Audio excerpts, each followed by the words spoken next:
నమస్తే. ఇప్పుడు మీరు చూడబోతున్న వీడియో ఖచ్చితంగా మీకు ఉపయోగపడుతుంది, నచ్చుతుంది కూడా. మరి మీకు నచ్చిన విషయం నాకు తెలియాలి అంటే ఈ వీడియోని మీరు లైక్ చేయాలి, షేర్ చేయాలి, అలాగే మన ఛానల్‌ని సబ్స్క్రైబ్ చేయాలి. మీ సపోర్ట్‌ని నాకు అందిస్తారు కదా! ఓకే.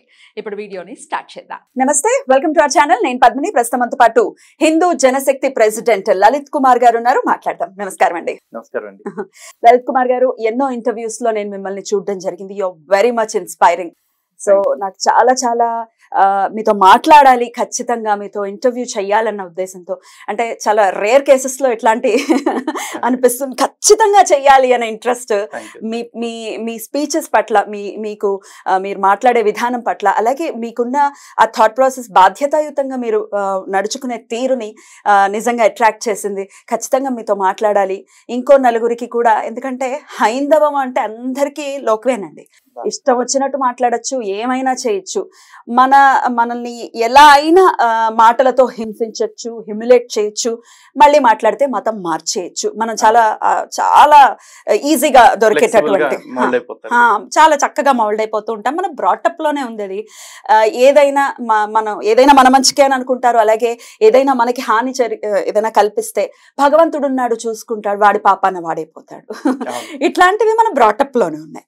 ఇక కమింగ్ టు ద పాయింట్ అండి, మీరు చాలా సహనంగా, మీరు మీ ఇంటర్వ్యూస్ లో నేను చూశాను, చాలా సహనంగా, చాలా సంస్కారవంతంగా మీరు మాట్లాడతారు అనేది నేను నోటీస్ చేశానండి. అవతల వాడు ఏదైనా మాట్లాడనివ్వండి, కొంత అంటే టఫ్, అంటే గట్టిగా చెప్పటం వేరు, బూతులు మాట్లాడటం వేరు కదా, ఆ వ్యత్యాసం ఉంటుంది. చాలా మీరు సంస్కారంగా మాట్లాడతారు, అది మన సనాతనంలోనే ఉంటుందని నేను ఖచ్చితంగా నమ్ముతాను. ఇంత సహనం ఎలా మీకు వచ్చింది, అసలు ఎట్లా అండి, దీనికి ఆన్సర్ ఏంటి? ఒకటండి, మాకు సంస్కారం అంటే ఖచ్చితంగా సనాతన ధర్మం నేర్పింది, కాదని అనట్లేదు. కాకపోతే ఎవరితో ఎలా ఉంటాం అనేది కూడా మ్యాటర్స్. అందరితో సహనంగా ఉంటామా అంటే ఖచ్చితంగా ఉండవండి. కొన్ని సందర్భాల్లో సహనం కోల్పోతాం. మహాభారతంలో శ్రీకృష్ణుడు చెప్తున్నారు కదా, మనం ఎవరితో ఎలా నడుచుకుంటారో దాన్ని బట్టే మన నడవడికి కూడా అవతల వాడితో అట్లాగే ఉంటుంది. అవతల వాడు మనకి మంచి చేస్తా ఉన్నాడు అనుకోండి, మనం మంచిగానే ఉంటాం. అవతల వాడు మనకి హాని తలపెట్టేలాగా ఉన్నాడు అనుకోండి, మనం అంతకంటే హాని తలపెట్టడానికి వెనకాడే పరిస్థితి ఏం లేదు. సో మీరు నమ్మరా, ఎవడి పాపన్న వాడే పోతాడు అనే మాటను మీరు నమ్మరా? మన దేవుళ్ళే చెప్పలేదు కదండి. చెప్పలేదా? ఏ దేవుడు? పెద్దవాళ్ళు అంటూ ఉంటారు కదా. ఇప్పుడు పెద్దవాళ్ళు అనే మాట కంటే కూడా కొంతమంది సమాజాన్ని కట్టడిలో పెట్టడం కోసం చెప్పుండొచ్చు బాధ్యతతోటి. ఎందుకంటే మనలో మనం కొట్టేసుకుని అన్నిటికీ మనమే పంచాయతీలు తీర్చేసుకుంటా ఉంటే సమాజంలో లేనిపోయిన అన్రెస్ట్ వస్తుంది. కాబట్టి సో ఆ అన్రెస్ట్ అనేది ఉండకుండా ఉండటం కోసం చెప్పుండొచ్చు ఒక రోజున. కానీ పురాణాలు చూసుకోండి, మనకి అన్నిటికీ పురాణాలు, ఇతిహాసాలే ప్రమాణం కదా. ఇప్పుడు భగవంతుడు నేరుగా పైనుంచి వచ్చేసి ఒక్క పోటు పొడిచేసి రావణాసురుడిని చంపేయచ్చు. కానీ అలా కాకుండా మనిషిగా వచ్చారు. మనిషిగా రావటమే కాకుండా ఒక కారణాన్ని సృష్టించుకున్నారు ఆయన. రావణాసురుడిని చంపడానికే వచ్చాను కాబట్టి ఎడాపెడా చంపేస్తానని చంపేలా. సీతమ్మ తల్లితో వివాహం చేసుకోవటం, ఆ తర్వాత వనవాసానికి వెళ్ళటం, సీతమ్మ తల్లిని రావణాసురుడు అపహరించటం, ఇదంతా ఒక సిస్టమేటిక్ గానే జరిగింది. కేవలం చంపటమే లక్ష్యంగా అనుకుంటే దేవుడికి పెద్ద కారణాలు ఏం కావాలండి? ఎగ్జాక్ట్లీ, అలాగే చంపేయచ్చు కదా. కరెక్ట్. అప్పుడు ఎప్పుడైతే లేదు సీత కనపడట్లేదు అన్నప్పుడు ఆయన చాలా భావోద్వేగానికి గురయ్యారు. వెంటనే గడ్డిపోచ తీసుకుని బ్రహ్మాస్త్రం వేయడానికి సిద్ధపడ్డారు. హ్యూమన్ ఎమోషన్స్ అన్నిటిని అనుభవించి ఆ తర్వాత రావణాసురుడిని చంపారు. అవతార లక్ష్యం ప్రకారం అనుకుంటే, చంపాలి అనుకుంటే అప్పటికప్పుడు స్తంభంలోంచి వచ్చి నరసింహస్వామిని ఎట్లయితే చీల్చి చంపేశారో అలాగే చంపొచ్చు. దేవుడు ఇంత కారణాలు ఎందుకు ఎత్తుకున్నాడు? దేవుడు అక్కడ రావణాసురుడిని చంపటం మాత్రమే టార్గెట్ కాదు. ఒకవేళ చంపటం మాత్రమే టార్గెట్ అయితే రాముడికి రావణాసురుడిని చంపిన తర్వాత 11,000 సంవత్సరాలు రాజ్యపాలన చేయాల్సిన అవసరం లేదు. వెంటనే వెళ్ళిపోయి ఉండొచ్చు.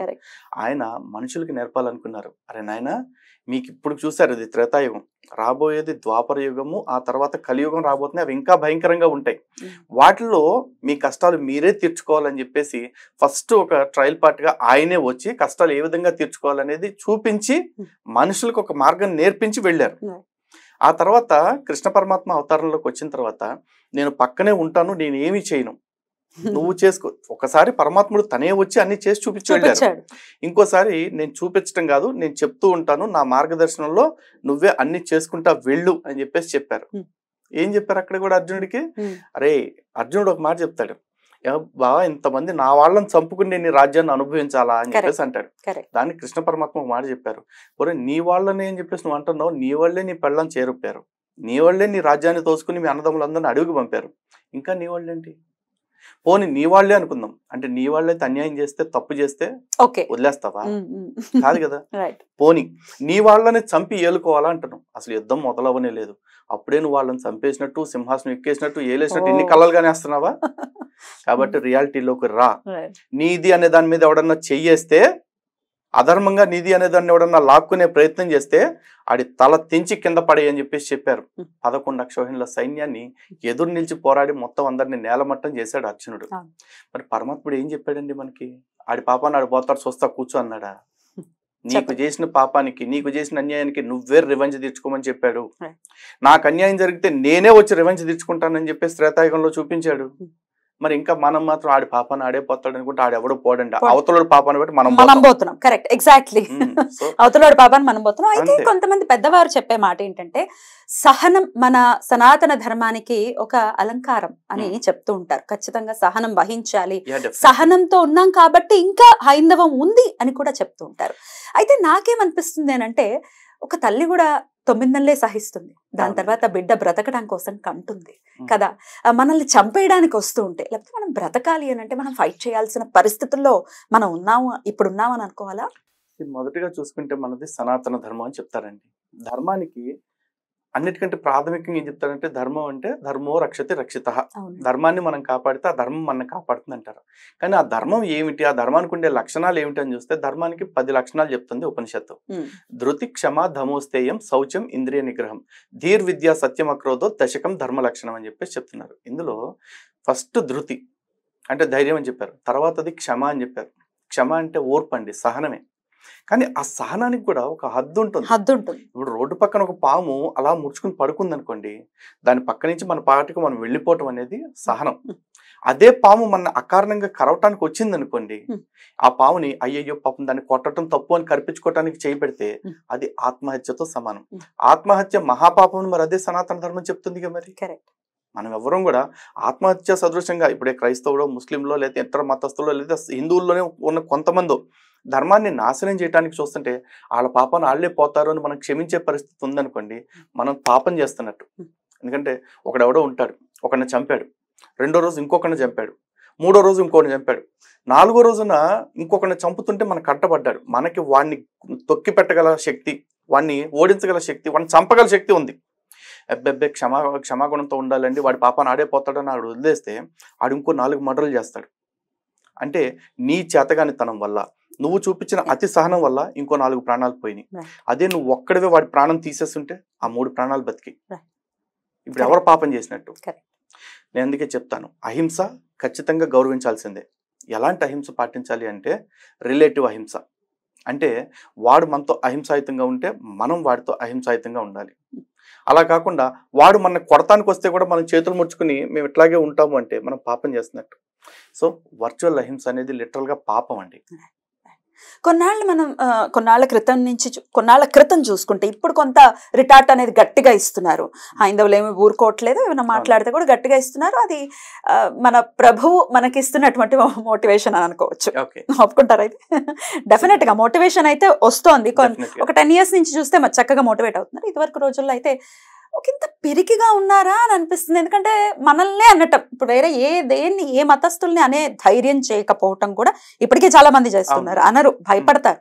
మనల్ని అంటే మాత్రం మనల్ని అన్నా నోరు మూసుకుని ఉంటారు, ఎవరిని అనేటటువంటి ప్రయత్నం చేయరు. అట్లీస్ట్ మనల్ని మనం డిఫెండ్ చేసుకునేటటువంటి కూడా ప్రయత్నం చేయరు. దీన్ని పిరికితనం అనుకోవాలా? ఖచ్చితంగా పిరికితనం అండి. కాకపోతే ఒకప్పుడు ఈ పిరికితనం లేదు. ఒకప్పుడు కారణం లేదండి. ఇది ఎప్పుడైతే ఈ నూతన విద్యా విధానం వచ్చిందో, ఇప్పుడు మనం భారతదేశంలో చూస్తున్న మెకాలే విద్యా విధానం వచ్చిందో, ఈ విద్యా విధానం తర్వాత ఈ పరిస్థితులన్నీ వచ్చినాయి. పూర్వకాలంలో వీళ్ళు పరాయి మతాలని గౌరవించారు అంటే దానికి కారణం ఏంటంటే, ఈ మతాల ఏటి పట్ల కూడా వాళ్ళకి సరైన అవగాహన లేదు. వాళ్ళందరూ ఏమనుకున్నారు, మన ధర్మం మంచిది, మిగతా అన్ని మతాలు కూడా మనలాంటివి కదా, దేవుడు అనేవాడు ఉంటే చెడు ఎందుకు చెప్తాడు, ఇట్లాగా ఆలోచించారు. సర్వాంతర్యామి మన ధర్మం చెప్తోంది, ఈశ్వరుడు సర్వాంతర్యామి, మన భగవంతుడు చెప్పినట్టు అన్ని జీవరాశుల్లో నేనే ఉన్నాను, అన్ని జీవరాశుల్లో నన్నే దర్శించండి, విశ్వమంతటా నా రూపమే ఉంది, అదే విశ్వరూప సందర్శన యోగం. కాబట్టి నిన్ను నువ్వు ఎలా గౌరవించుకుంటావు, ప్రతి జీవిని అలాగే గౌరవించు, అహింస పరమో ధర్మ, ఇట్లాగే చెప్తుందేమో అని చెప్పి అనుకున్నారు. కానీ వాస్తవం ఏంటంటే ఈ బైబుల్లో, ఈ ఖురాన్లో అరే బాబు, నీ మతం కాని వాడిని నువ్వు రాళ్లతో కొట్టి చంపు, నీ దేవుణ్ణి పూజించిన వాళ్ళని నువ్వు మంటల్లో తోసి చంపేసి అని చెప్పేసి చెప్తుంది అన్న విషయం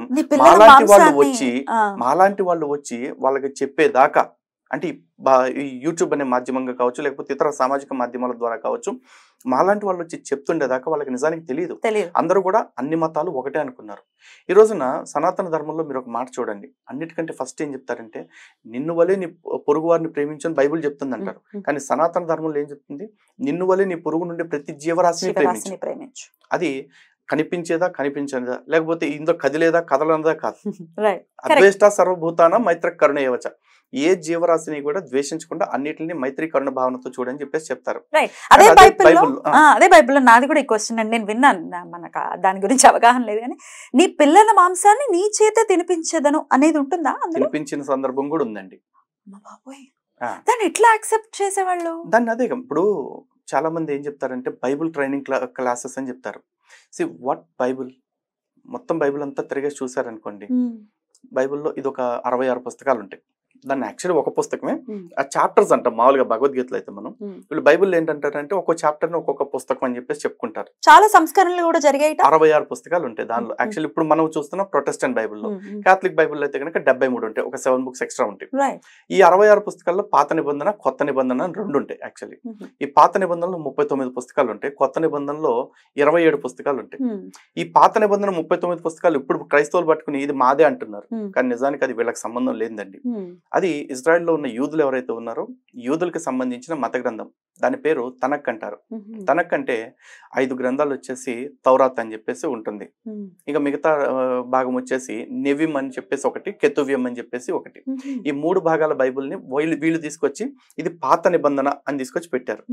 ఈ 39 పుస్తకాలు ఆ 27 పుస్తకాల్లో కలిపి మొత్తం 31,102 వచనాలు ఉంటాయి.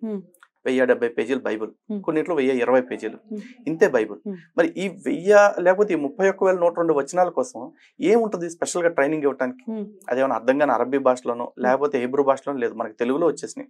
తెలుగులో వచ్చిందని కూడా కొత్తగా ట్రైనింగ్ అంటే ఏముంటుంది? ఇవే ఉంటాయి.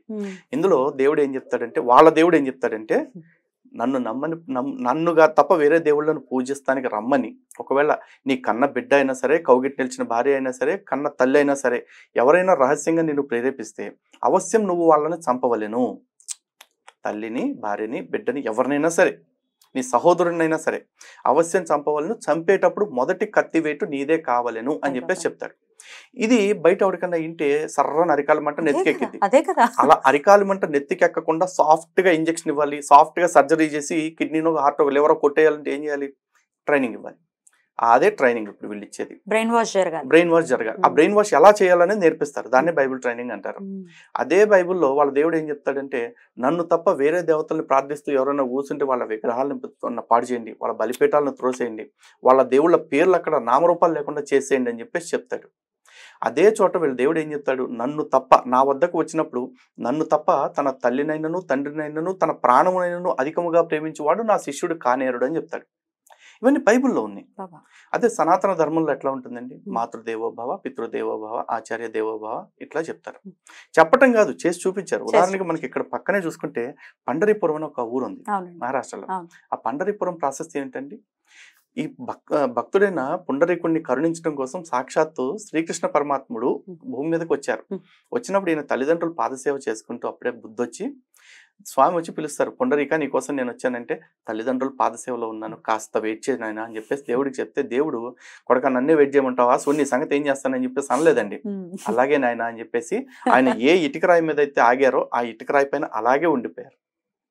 అంటే తల్లిదండ్రులను పూజించే వాళ్ళు అంటే భగవంతుడికి కూడా అంత ఇష్టం. కానీ అక్కడ దేవుడు ఏం చెప్తున్నాడు? నన్ను తప్ప తల్లిదండ్రులనైనా తన ప్రాణమునైనా అధికముగా ప్రేమించేవాడు నా శిష్యుడు కానేరుడు అన్నాడు. అసలు నువ్వు ఎవడువి? నువ్వు అనేవాడు ఒక దేవుడు అని ఎలా తెలుస్తుంది?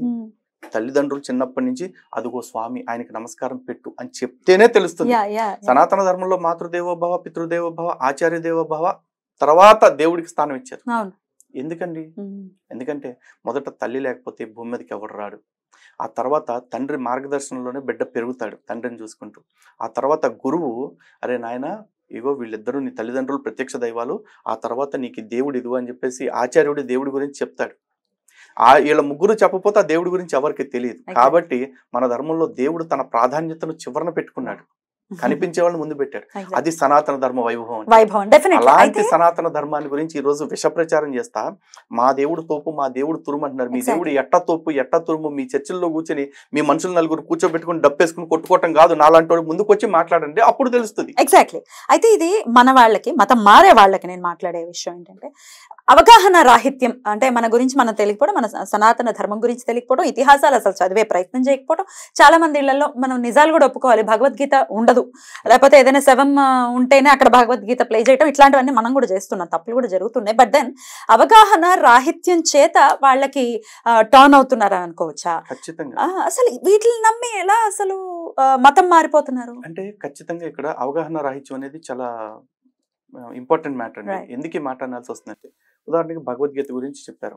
భగవద్గీత చాలా మంది సవాల్ దగ్గర పెట్టడం మేము కూడా చూస్తున్నాం, మాకు బాధ కలుగుతుంది. కారణం ఏంటి? సవాల్ దగ్గర పెట్టినందుకు బాధ కాదు, సవాళ్ళ దగ్గర పెట్టడమే దాని పని అన్నట్టుగా మార్చేశారు. అది తప్పు. నిజానికి సవాల్ దగ్గర భగవద్గీత పెట్టింది ఎందుకు? ఈ మధ్య ఆడియో రూపంలో వచ్చిన తర్వాత పెట్టడం మొదలెట్టారు. ఎందుకు పెడుతున్నారు అక్కడ? అందులో చెప్తున్న ఆ జ్ఞానం ఏదైతే వింటున్నామో, లేకపోతే ఈ ఆత్మ శాశ్వతము, శరీరం శాశ్వతం కాదు, ఈ జీవుడు ఎట్లా అయితే బట్టలు మార్చుకుంటారు అట్లాగే శరీరాలు కూడా ఆత్మ శరీరాలు కూడా మార్చుకుంటుంది చెప్తే అక్కడ చావు కడ ఏడ్చేవాళ్ళు ఎవడైతే ఉంటాడో వాడు కొంచెం ధైర్యం పొందుతాడు. నాయన ఇవాళ కాదు రేపు వీడు ఒక్కడే కాదు అందరం పోయే వాళ్ళమే, కాబట్టి వాడిని సంతోషంగా పంపిద్దాము అని చెప్పేసి దాని అంతరార్థం అది. కానీ దాన్ని అసలు మిస్ చేసేసి వాడి పాటికి శవం పడుకుని ఉంది కాబట్టి మన పాటికి మనం ఆ పాటలు పెట్టేసి బయట తిరగొచ్చు అని చెప్పేసి అనుకుంటున్నారు. దాని కారణంగా మాకు బాధేస్తా ఉంది. ఇక రెండోది పురాణాలు ఇతిహాసాల విషయంలో చూసుకుంటే, పురాణ ఇతిహాసాలు అన్ని కూడా వేదం ఏదైతే చెప్తున్న జ్ఞానం ఉందో ఆ జ్ఞానమే కథల రూపంలో చెప్పారండి. ఇక్కడ చాలా మంది అంటారు పురాణాలన్నీ కల్పితమా అని చెప్పేసి. పురాణాలన్నీ కల్పితమా నిజమా ఇది కాదు మనం చర్చ జరగాల్సింది. పురాణం ఏం చెప్తుంది అనేది తీసుకోవాలి. ఉదాహరణకి పురాణంలోనే తీసుకున్నాం అంటే కథని ఏ విధంగా, పౌరాణిక కథలు ఏ విధంగా చూడాలి అనేది చూద్దాం ఒకసారి.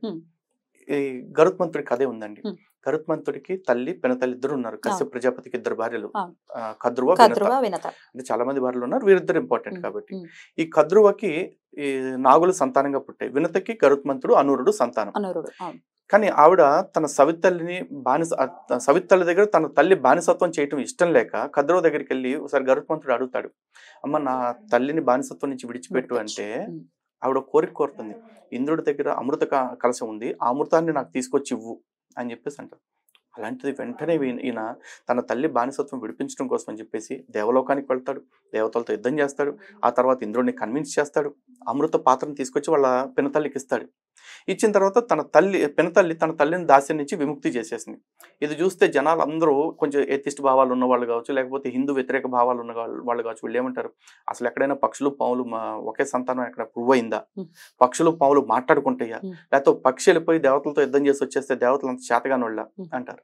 మరి కథలో మొత్తం అన్ని విడిచిపెట్టేసి రామాయణంలో పిడకల వేట చేసినట్టు ఇది కాదు చూడాల్సింది. అక్కడ భారత జాతికి ఇస్తున్న సందేశం చూడండి. తన తల్లి కోసం అంత వెళ్ళి దేవలోకానికి వెళ్ళి అంత శక్తితోటి దేవతలను కూడా గెలిచి అమృత కలసం తెచ్చాడు. అదే అమృతాన్ని ఈయన తాగేసి సావు లేకుండా ఈయన తల్లి ఉండేసి కద్రుని చంపేసేవచ్చుగా అని అనుకోలేదుగా. ఎందుకు అనుకోలే? అక్కడ ఒకటి, ఏదన్నా మనం ఏదైనా చెయ్యి, నీ చేతికి అమృతమే కాదు అంతకంటే పెద్దదే దొరకొచ్చు రేపు, కానీ ఫస్ట్ నువ్వు బానిసత్వంలో బతకటం అన్నిటికంటే దారుణమైన విషయం. నువ్వు బానిసగా బతకటానికి ఒప్పుకోకు. నువ్వు చావటానికి సిద్ధపడ్డ పర్లా, అమృతం తాగకపోయిన పర్లా, నువ్వు బానిసగా మాత్రం బ్రతకొద్దు అని చెప్పేసి ఒక జాతికి గరుత్మంతుడు సందేశం ఇచ్చాడు. ఆ సందేశం బట్టే కదా మనం 1000 సంవత్సరాలు తురకలు దాడి చేస్తే తట్టుకుని యుద్ధం చేసి నిలబడ్డం. 200 సంవత్సరాలు బ్రిటిష్ వాడు మన మీద దాడి చేస్తే ఆ బ్రిటిష్ వాడికి బానిసత్వానికి వ్యతిరేకంగా మనం పోరాటం చేసింది ఎందుకండి? ఆ పురాణం ఇచ్చిన స్ఫూర్తి కదా. మరి ఆ స్ఫూర్తిని ఈరోజు చూస్తామా? చూడం. పక్షులు మాట్లాడతాయి, పావులు మాట్లాడతాయి అని చెప్పేసి ఈ పనికిమాలిన జీవితం అయిపోతా ఉంది. ఎగ్జాక్ట్లీ. ఈ పనికిమాలిన ప్రశ్నలు రేజ్ చేయడం చాలా మంది మనం చూస్తాము.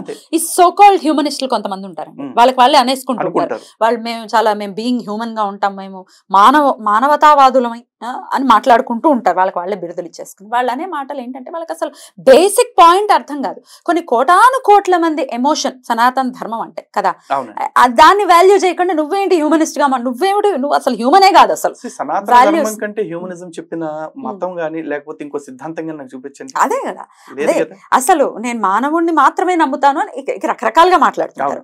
ఇట్లా మాట్లాడే సోకాల్ హ్యూమనిస్టులు వీళ్ళు అనేది ఏంటంటే అసలు రామాయణం ఇతిహాసం కాదు, అది ఊరికే అది ఒక అభూత కల్పన అది అని అంటారు. దీనికి ఏది మన రుజువేంటి, వెర్ ఇస్ ద ఎవిడెన్స్ అని అంటారు. దానికి సమాధానం ఒకటండి, రాముడు నిజమా లేకపోతే అబద్ధం అని చెప్పేసి నిరూపించుకోవాలని రాముడికే లేదు, రాముడికి అవసరం లేదు.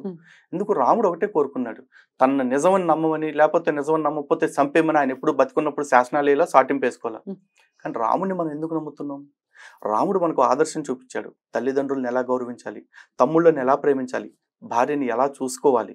అదేవిధంగా మన అనుకునే దానికి ఎవడన్నా వచ్చి ఎత్తుకుపోతామో లేకపోతే మన దాన్ని ఆశపడి మనకి దూరం చేయడం చేస్తుంటే మనం ఏ విధంగా వాడి మీద బుద్ధి చెప్పాలి. అదేవిధంగా మనకి ఉపకారం చేసిన వాళ్ళు, వాడి కోతైనా ఉడతైనా లేకపోతే బల్లోకమైనా సరే, వాళ్ళకి మనం ఏ విధంగా కృతజ్ఞత చూపించాలి తిరిగి.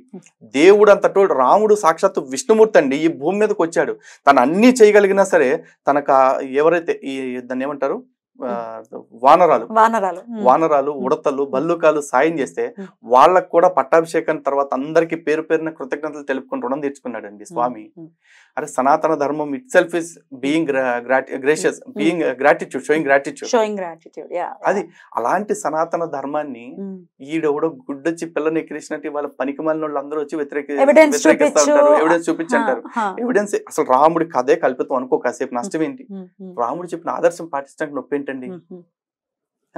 ఈరోజు కృష్ణుడి కథ నిజమా అబద్ధమా పక్కన పెట్టేద్దాం కాసేపు. నిజమా అబద్ధమా అని ఎత్తుక్కుంటా వెళ్తే వీళ్ళకి చారిత్రక ఆధారాలు కావాలంటారు. అరే 2000 సంవత్సరాల క్రితం పుట్టాడు, సచ్చాడు, లేచాడు అని చెప్తున్న యేసుకు సంబంధించిన ఒక్క ఆధారం లేదు ఈ రోజుకి. దాని గురించి ఎవడు మాట్లాడు. అంతకు ముందే పుట్టిన బుద్ధుడు అని చెప్పేవాడి గురించి, బుద్ధుడికి సంబంధించి ఒక్క ఆధారం లేదు. బుద్ధుడు ఉన్నాడు, బుద్ధుడు ఏదో చేశాడు, పొడిచాడు, పీకాడు అని చెప్పేసి తర్వాత వచ్చిన రాజులు ఎవడో చేసిన శాసనాలే గాని బుద్ధుడు స్వయంగా ఇక్కడ ఉన్నాడు, బుద్ధుడికి సంబంధించిన వస్తువు ఇది, బుద్ధుడు భోంచేసిన బొచ్చిది ఏమన్నా ఉందా? ఏమీ లేవు. మరి నీకు బుద్ధుడి విషయంలో అనుమానం ఉండదు, లేకపోతే క్రీస్తు విషయంలో అనుమానాలు ఉండవు. ఎప్పుడో వేల సంవత్సరాల క్రితం, యుగాల క్రితం జరిగిపోయిందని చెప్తున్న రాముడి గురించి నీకు ప్రూఫ్లు కావాలా? కృష్ణుడి గురించి నీకు ప్రూఫ్లు కావాలా? కొడకల్లారా ఒక్కొక్కరిని చెప్పు తీసుకుని తన్నేవాళ్ళు లేకేగా ఇట్లాంటి డైలాగులు వస్తాయి. డెఫినెట్లీ ఇలాగే వస్తున్నాయి. ఆన్సర్ చేయకపోవటం కూడా ఆన్సర్ చెయ్యాలి కదా. ఇప్పుడు ఈ రోజున వీళ్ళెవ్వరికి సంబంధించిన ఏ ఆధారం లేకపోయినా సరే ఒకటి దగ్గరికి వెళ్ళిపోయి, మీ దేశంలో ఒకప్పుడు ప్రాచీన మతాలు ఉండేవి, వాళ్ళు ఎంత గొప్ప వాళ్ళో తెలుసా అని అడిగితే ఆడికి మా ప్రాంతంతో సంబంధం లేదు. అరబ్ బోర్డు దగ్గరికి వెళ్ళి చెప్పినా, ఆఫ్రికా బోర్డు దగ్గరికి వెళ్ళి చెప్పినా, యా మా వాళ్ళు చాలా గొప్ప వాళ్ళు అండి అంటారు. అదే కర్మ భారతదేశానికి వచ్చేసి ఇక్కడ సనాతన ధర్మం వెలిసింది, ఇక్కడ మొట్టమొదటిసారిగా ఈ భూమి మీద ధర్మం వెలిసింది ఇక్కడే. ఆ ధర్మం ఆధారంగానే ప్రపంచం అంతా కూడా ప్రశాంతంగా బతికింది. ఈ రోజు కూడా ప్రపంచం అంతా బాగుండాలని కోరుకునే ఏకైక దేశం భారతదేశం. అందుకే భారతదేశాన్ని ప్రపంచానికి పూజ గది అంటారు అని వివరంగా మన వాళ్ళకి చెప్తే అంటారు. కానీ భారతదేశంలో అంతా ఓకే, కానీ మనుధర్మ శాస్త్రం మంచిది కాదండి. భారతదేశంలో కులాలు ఉండేయండి, మన పూర్వీకులు కులగా చచ్చిపోయారండి అంటాడు. యదవులకి ఎవరికి కూడా అట్లా మాట్లాడేవాడికి అసలు కులం అంటే ఏంటో తెలియదు, మనుధర్మ శాస్త్రం అంటే ఏంటో తెలియదు. కానీ వాగాలి కాబట్టి వాగేస్తారు. ఎందుకు అలా వాగుతారు అంటే 75 సంవత్సరాల నుంచి మెకాలే విద్యా విధానం మన మెదడులోకి మెదడును తీసేసి అక్కడ పెట్టిన మట్టి మనకి చేసిన అలవాటు అండి. ఈరోజు ప్రపంచంలో ప్రతి వాడు కూడా వాడి వారసత్వాన్ని చూసి గర్వపడుతూనే ఉంటాడు. ఈవెన్ కొన్ని ప్రాంతాలు చూడండి, ఇండోనేషియా లాంటి దేశాన్ని చూడండి. ఇండోనేషియా ఈరోజు ఇస్లామిక్ దేశం, కానీ ఈ రోజుకి కూడా అక్కడ మన హిందూ సంప్రదాయాలని గౌరవిస్తారు వాళ్ళు. ఇంకా చెప్పాలంటే హిందూ సంప్రదాయానికి సంబంధించిన పేర్లు పెట్టుకుంటున్నారు. వాళ్ళ కరెన్సీ మీద కూడా మన దేవతా ప్రతిమలు వాళ్ళు పెట్టుకుంటున్నారు. మొన్న రామ మందిరం అది జరిగినప్పుడు ఉత్సవాలు చేస్తున్నారు. ప్రతి ఏటా రాముడికి ఉత్సవాలు చేస్తారు. అక్కడ ఇస్లాంని పాటిస్తూ అన్ని చేస్తా ఉంటారు. మా పూర్వజుడు రాముడు అని చెప్పుకుంటారు. కానీ మన దగ్గరికి వచ్చి మన బతికేమిటి అంటే, మీ వాళ్ళు గొప్పోళ్ళరా, ఇక్కడ ధర్మం పుట్టిన భూమిరా, ఇది వేద భూమి, పుణ్యభూమి, కర్మభూమి, యోగ భూమి అని చెప్తా ఉంటే అయ్యేం మనం పట్టించుకోండి. ఎప్పుడు పొరుగింటి పుల్లకూర రుచి, పొరుగింటి పుల్లకూర రుచి. నిన్న కూడా ఎవడో వేదికెక్కి మాట్లాడుతా ఉన్నాడు, అసలు క్రీస్తు ఎంత తోపు అంటే అన్నాడు. ఎంత తోపు అన్నా సరే నా దగ్గరికి రమ్మంటే అప్పుడు చెప్తాను నేను చెప్తాను. సరే నేను అడుగుతున్నా, చెప్పండి. తోప ఆయన క్రీస్తు అండి. ఏంటి ఆయన అసలు నేను ఎవరైనా అదే చెప్తున్నాగా. ఈ రోజున క్రీస్తు గురించే చెప్పుకుంటే ప్రపంచవ్యాప్తంగా మాట చెప్తారు. ఏమంటే క్రీస్తు మన పాపాల నిమిత్తం శిలువ మరణం పొంది మరలా 3 రోజుల తర్వాత లేచాడు, ఎవడైనా నీ కోసం ఏదైనా ఇస్తాడు కానీ ప్రాణం ఇస్తాడా అని చెప్పేసి అంటాడు. అంటే బైబిల్ ప్రకారం చూసుకున్నాం, యేసు ప్రాణం ఇచ్చాడా? యేసు ఇష్టపడి చనిపోవాలా? ఫస్ట్ ఆఫ్ ఆల్ యేసుకి శిలువ శిక్ష పడటానికి కారణం ఎవరు? యేసు వాగిన వ్యాఖ్యల కారణంగా ఆ యూదు మత పెద్దలు, అంటే యేసు ఏ వంశంలో అయితే పుట్టాడో ఆ వంశానికి సంబంధించిన మత పెద్దలే ఆ మరణ శిక్షను విధించారు. ఆ మరణ శిక్ష విధించిన తర్వాత కూడా యేసు 40 రోజులు అడవుల్లోకి పారిపోయాడు. బాబోయ్, వాళ్ళ నాన్న ప్రార్థన చేశాడు, నాన్న నా ముందు నుంచి ఈ గిన్నెను తప్పించు అని చెప్పేసి. గిన్నె అంటే అక్కడ ప్రాణం. ఈ శిలువ శిక్షను తప్పించి నా ప్రాణాన్ని కాపాడు అని బతిమాలుకున్నాడు. వాళ్ళ నాన్న ఇలా, ఎందుకంటే వాళ్ళ నాన్న ఈయన నా కొడుకుని అనుకోలేదు కాబట్టి యెహోవా. 40 రోజుల తర్వాత ఏమన్నా స్వచ్ఛందంగా వచ్చి లొంగిపోయాడా? అట్ట కూడా కాదు. వాళ్ళలో ఉన్న 12 మంది శిష్యులు ఎవరైతే ఉన్నారో యేసుకి, ఒక శిష్యుడు 30 వెండి రూకలకు ఆశపడి యేసుని పట్టించేశాడు. యేసుని తన సొంత శిష్యుడు పట్టించాడు. అలాంటి శిష్యుడు పట్టించేస్తే ఇంకో శిష్యుడైన పేతురు ఏం చేశాడు?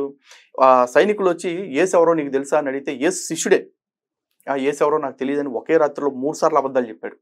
అంటే సొంత శిష్యులే యేసుని చీగొట్టి చేతులు దులిపేసుకుని వెళ్ళిపోయారు. ఆ తర్వాత ఎట్లయితే పట్టుబడ్డాడు. ఆ యోధ అమ్ముడు పోయి పట్టించిన తర్వాత తీసుకెళ్తా ఉంటే యూదులందరూ కూడా రాళ్లు కొట్టారు, మొఖాన ఉమ్ములేశారు, కొరడాలతో కొట్టారు, అన్ని జరిగినాయి యేసుని. ఎవరు కూడా అయ్యయ్యో యేసు మన కోసం ప్రాణాలు అర్పిస్తున్నాడు చూసుకోండి, ఇది చారిత్రక ఘట్టం అని చెప్పేసి ఎవరు చరిత్రలు రాసుకుంటూ కూర్చోలా. పోన్ అయిపోయిన తర్వాత ఎంత చేసి చచ్చిపోయే ముందు చెప్తాడు, మీ పాపాల నిమిత్తం యేసు చనిపోయాడా? చనిపోయినోడు మళ్ళా 3వ రోజు ఎందుకు బతికాడు? అంటే దేవుడు కుమారుడు కాబట్టి అంటారు.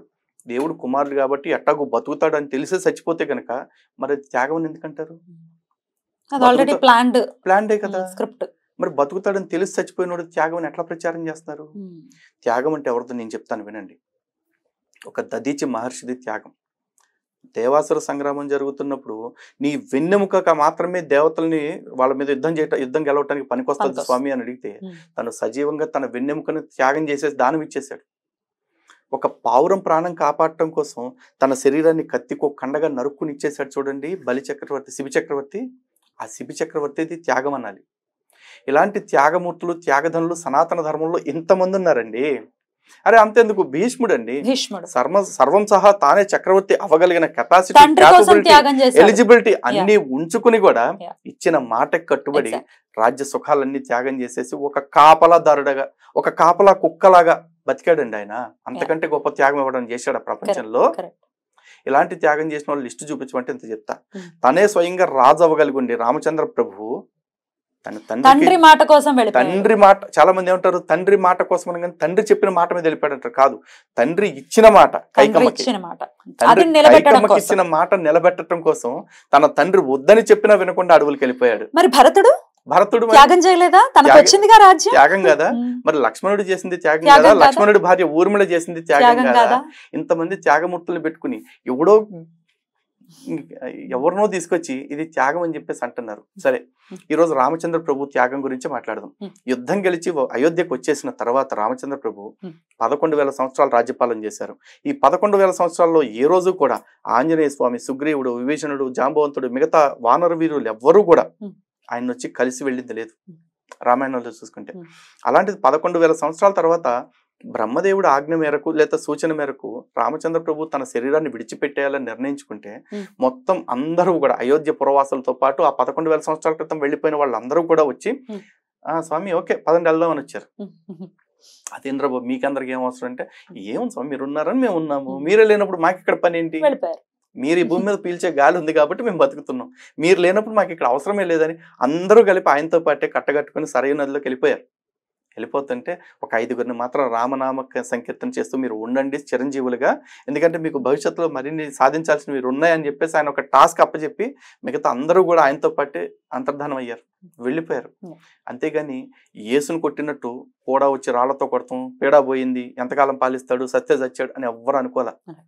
మరి అంత గొప్ప ప్రభువులకి ప్రభువు రామచంద్ర ప్రభువుని వదిలిపెట్టేసి అడ్డమైన నుండి నేను ప్రభు అని ఎందుకు అనుకోవాలండి?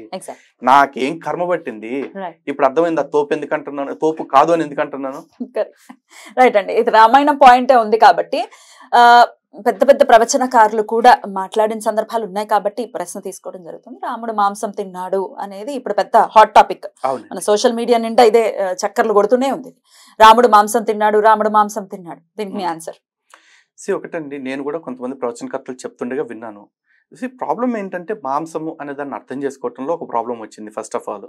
ఎందుకంటే వివిధానిచ మాంసానిచ అని చెప్పేసి శ్లోకంలో రాగానే మాంసము అనగానే అదిగో మాంసం అంటే జింక మాంసం, దుప్పు మాంసం కొట్టుకు తినేశారని చెప్పేసి అనుకుంటారు. ఫస్ట్ ఆఫ్ ఆల్ మాంసం అంటే కేవలం జంతువులకు సంబంధించిందే కాదు. ఇప్పుడు మన శరీరం మీద ఇది ఉందండి, ఇది మాంసం అనం, ఇది చర్మము, ఈ లోపల ఎముక ఉంటుంది. ఆ ఎముకని మాంసం అనం, దాన్ని ఎముక అని అంటాం.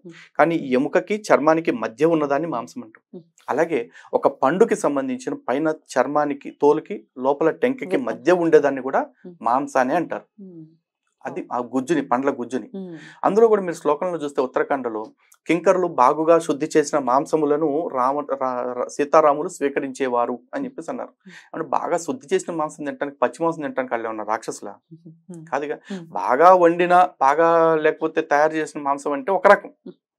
బాగా శుద్ధి చేసిన అంటే కడుక్కుని తినేస్తారండి ఎవరైనా? తినరు కదా. బాగా శుద్ధి చేసినంటే పండ్ల గుజ్జులు ఏవైతే ఉన్నాయో వాటిని స్వీకరించారు. ఈ మాట అట్టట చెప్తావు నువ్వు అని అడిగితే గనక అయోధ్యకాండలో రాముల వారు చాలా స్పష్టంగా చెప్పారు. వనవాసానికి వెళ్లే ముందు నేను ఎటువంటి మాంసాహారము స్వీకరించను అన్న విషయాన్ని చాలా స్పష్టంగా చెప్పారు. అండ్ రాముడు వనవాసంలోకి వెళ్ళినప్పుడు కంపల్సరీ ఆయన చెప్పారు, నేను బ్రహ్మచర్య ఆశ్రమాన్ని పాటిస్తాను అని చెప్పేసి. సీతారాములు కూడా అక్కడ గృహస్థ జీవనం గడిపినట్టు ఎక్కడా లేదు. ఎందుకు ఆ మాట అక్కడ మనకి అరణ్యకాండలో కూడా చాలా స్పష్టంగా ఉంటుంది. లక్ష్మణుడు, మన ఇద్దరం భార్య సైతంగా ఉన్నాం, లక్ష్మణుడు భార్య సైతంగా లేడు, కాబట్టి మన నడవడిక తనలో ఎటువంటి వికారాలు కలిగించకుండా ఉండాలి అని చెప్పి సూచన చేస్తూ ఉన్నారు. అటువంటి చోట్ల సంసార జీవితానికి అంత దూరంగా ఉన్నోళ్ళు ఈ మాంసాలు లేకపోతే మసాలాలు ఎట్లా అనుకుంటారు? రాముడు ఎప్పుడు అట్లా చేయలేదు. రాముడు అలా చేస్తే ఈరోజు రాముడు అని మనమే అనం. ఎందుకంటే రాముడిని మనం నమ్ముతున్నాం కాబట్టి మనం గొప్పోడు అంటలా, రాముడు గొప్పోడు కాబట్టి మనం నమ్ముతున్నాం అండి. అది భారతీయులు సనాతన ధర్మాన్ని పాటించే వాళ్ళ గొప్పతనం. కొంత బాధ్యతాయుతంగా ప్రవచనకారులు కూడా చెప్తే బాగుంటుందేమో అని అనిపిస్తూ ఉంటుందేమో. యాక్చువల్లీ ప్రవచనకారుల ఉద్దేశాన్ని నేను పెద్ద నెగిటివ్ గా ఏం తీసుకోవట్లేదు. బహుశా వాళ్ళు ఏమనుకుంటున్నారు, చాలా మంది అంటున్నారు కదా రాముడు తిన్నాడు, రాముడు క్షత్రియుడు కాబట్టి తింటే తిన్నాడు రాబోయే తప్పేంది అన్న కోణంలో చెప్పుండొచ్చు. కానీ రామాయణ గ్రంథం పరంగా చూసుకుంటే గనక ఎక్కడ రాముడు తిన్నట్లయితే ఎటువంటి ఆధారాలు లేవు. కానీ ఒక పోరం బొగ్గాడు ఉన్నాడు, ప్రపంచ మేధావులాగా బిల్డప్ ఇచ్చేవాడు, ఒకటి చచ్చిపోయాడండి. వాడు మాత్రం ఏదో దిక్మాల పుస్తకం రాశాడు, దాంట్లో చెప్పాడు రాముడు మాంసం తిన్నాడు, మందు తాగాడు, అది ఇది అని చెప్పేసి. రాముడికి అమ్మాయిల పెచ్చుందని కూడా రాశాడు ఎదవ. అవునా? ఇది ఇంతకన్నా ఇంకా కలియుగంలో వన్ ఆఫ్ ద బిగ్గెస్ట్ ఘోరం ఇదే. అంతే, అందుకే కదా ఇట్లాంటి నీచులు ఘోరమైన మాట ఇదే. అమ్మాయిల పిచ్చుందని ఏ పాయింట్ తీసుకుని అని ఉంటాడు? ఒకటండి, ఇదే అరణ్యకాండలో శ్రీరామచంద్రుడు సీతారాములు ఇద్దరూ కలిసి సచీదేవి ఇంద్రుడు లాగా సభలో కూర్చుని నర్తకీమణుల నృత్యాలు చూస్తూ వాళ్ళని వివిధ బహుమానాలతో సంతృప్తి పరిచాడు రాముడు అని ఉంది. ఇప్పుడు రాజు బాధ్యత ఏంటి? కళల్ని పోషించటము. కళల్లో నృత్యం కూడా ఒక కళ, సంగీతము నృత్యము అన్ని కూడా కళలు. ఆ నృత్యకారులు ఎవరైతే చేశారో, నాట్యం చేశారో వాళ్ళకి వివిధ రకాల బహుమతులు ఇచ్చేవాళ్ళు సీతారాముడు. ఆ సంతృప్తి పరిచారు అనేది తీసుకుని, ఎందుకంటే కొంతమంది యాదవులు ఉంటారు, వాళ్ళకి ఆ భావప్రాప్తి అసంతృప్తి అనగా నీకు ఒకే బుద్ధిలో పోతారు కాబట్టి, ఎందుకంటే వాళ్ళ బేసిక్ వాళ్ళ బుద్ధిలో బూతుంది కాబట్టి రామచంద్రుల్లో కూడా ఆ లోపం కనపడింది వాళ్ళకి, అంతకుమించి ఏం రీజన్ లేదు. అలా అనుకుంటే కామరూపిగా వచ్చినటువంటి శూర్పణఖను ఎందుకు వదిలి ఉండాలి? అంతే కదా, అంత బుర్ర వీళ్ళకి ఉంటే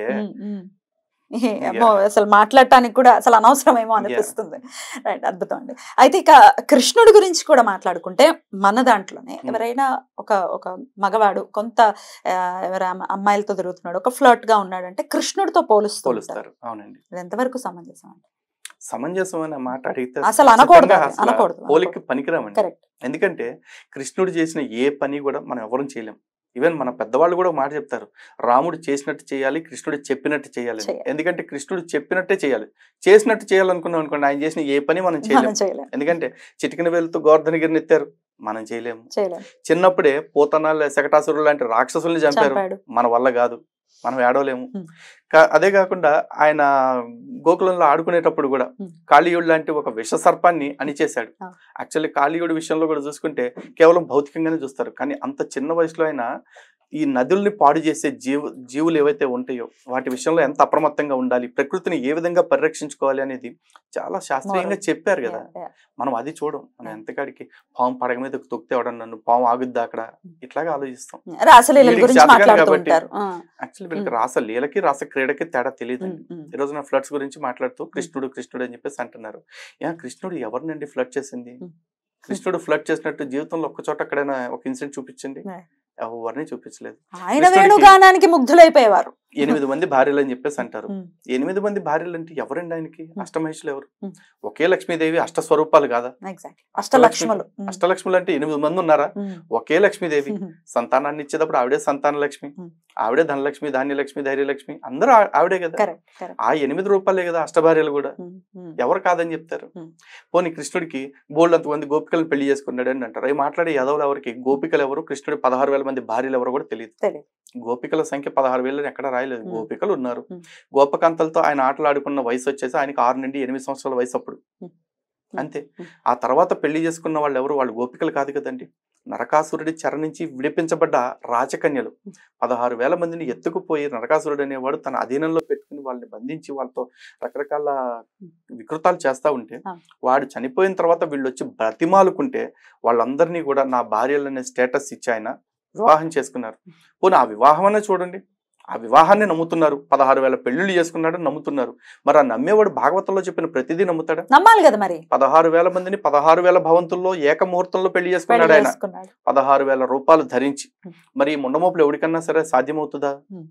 పోనీ 16,000 పెళ్లిళ్ళు చేసుకున్నారని ఏడిచే యదవులు ఎవరైతే ఉన్నారో వీళ్ళలో ఎవడన్నా వచ్చేసి అదిగో కృష్ణుడు పెళ్ళాలని పోషించలేక మా దగ్గర అప్పుకొచ్చాడని చెప్తారా? చేత కాదు, ఏమీ లేదు. కానీ కృష్ణుడిని విమర్శించడం అనేది వీళ్ళకి ఫ్యాషన్ అయిపోయింది. ఎందుకంటే కృష్ణుడు లాగా మనం చేయలేం కాబట్టి. రాముడిని విమర్శించడం అనేది ఒక ఫ్యాషన్, ఎందుకంటే రాముడి లాగా మనం బ్రతకలేం కాబట్టి. ఎగ్జాక్ట్లీ. అసలు ఎప్పుడైనా జీవిత పర్యంతంలో ఒక్కసారైనా భాగవతం చదవటం ప్రయత్నం చేస్తే కదా క్లారిటీ వచ్చేది. అట్లాంటిది ఏం లేదు. ఊరికే కృష్ణుడు ఓకే ఫ్లడ్ చేస్తున్నాడు, వీడు కృష్ణుడు అని మనలో కూడా మనం మార్చుకోవాలి.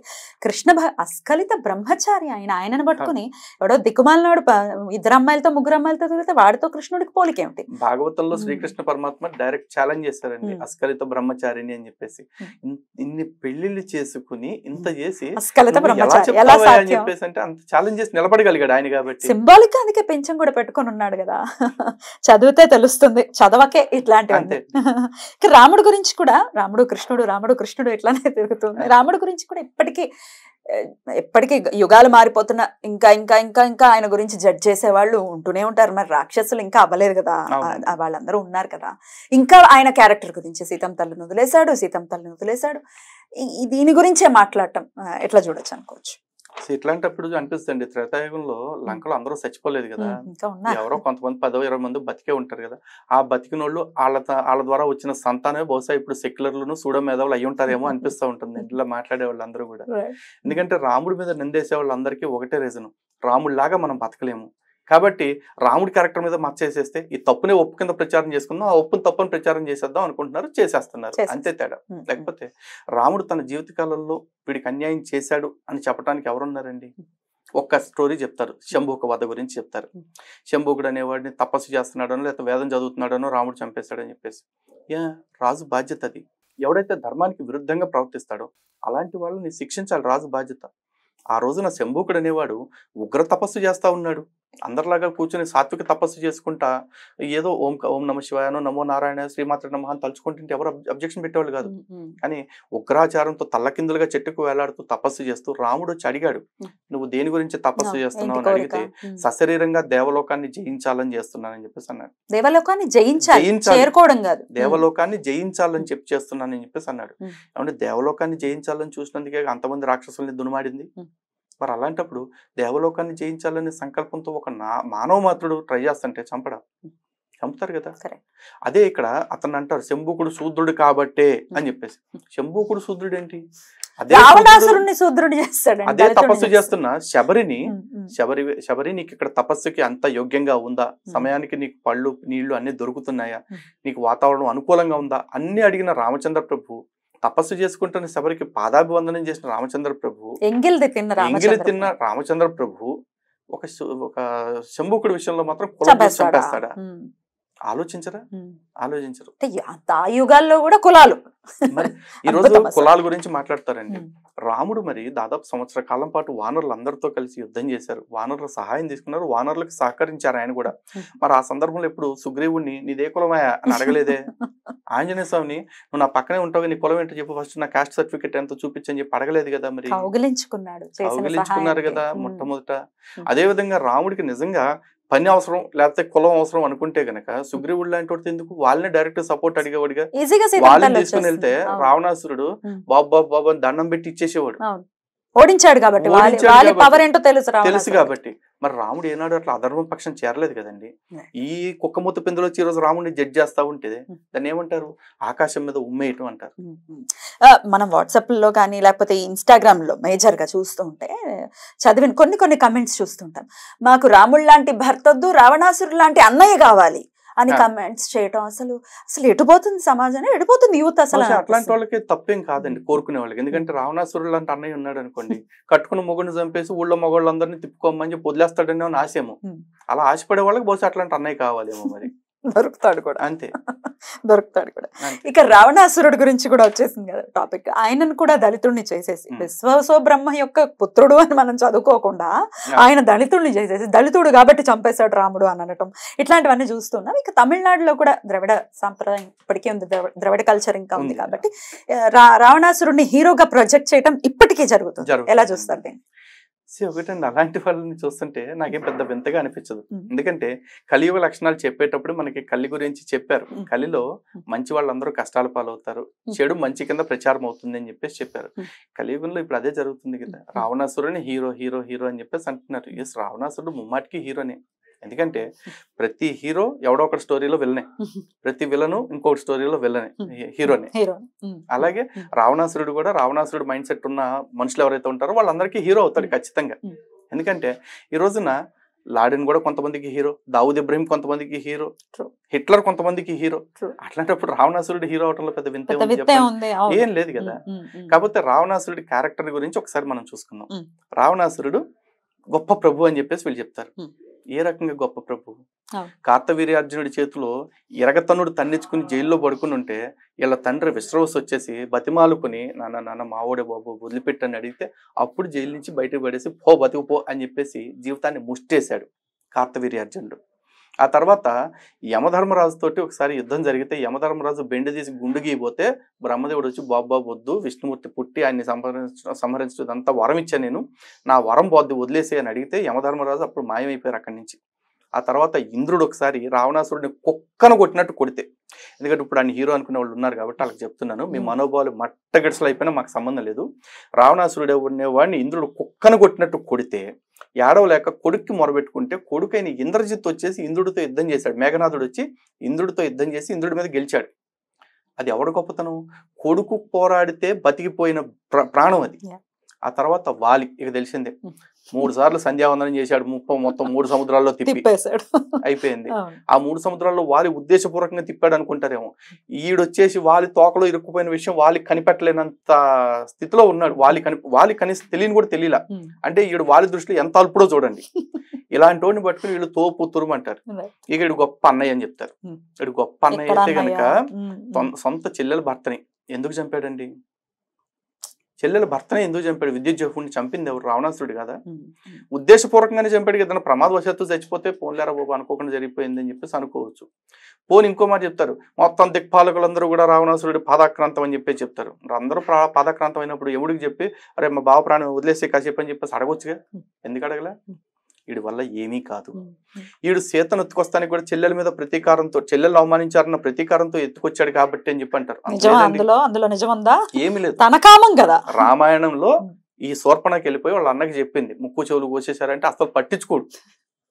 పట్టించుకోడు, కుక్కను వదిలినట్టు వదిలిపారేస్తాడు. వదిలేస్తే అప్పుడు చెప్పుద్ది. అందుకు నేను అసలు నాకు ఎందుకు ఈ పరిస్థితి వచ్చిందో తెలుసా? రాముడి దగ్గర ఒక అమ్మాయి ఉంది సీతని, అసలు అందగత్తి అంటే అలాగే ఉండాలి, అలాంటి అందగత్తి ఉంటే నీ పక్కనే ఉండాలి, కాబట్టి నీ కోసం తెద్దామని నేను ట్రై చేస్తాను, నాకు ఈ పరిస్థితి వచ్చిందంటే చెల్లెల మీద ప్రేమతో కాదు, ఒక ఆడదాని మీద కామంతో అక్కడికి వచ్చి సీతమ్మ తల్లిని రాముడిని బయటికి తీసుకెళ్లి కిడ్నాప్ చేశాడు. రాముడు ఉన్నప్పుడు కిడ్నాప్ చేసి నేను తోపుని అని అంటే రావణాసురుడు అప్పుడు ఆడు మగోడు అని అనొచ్చు. పోనీ లక్ష్మణుడు ఉన్నప్పుడైనా కనీసం లక్ష్మణుడు ఉన్నప్పుడన్నా చేసున్నా కూడా ఇది మనం ఒప్పుకుని ఉండొచ్చు.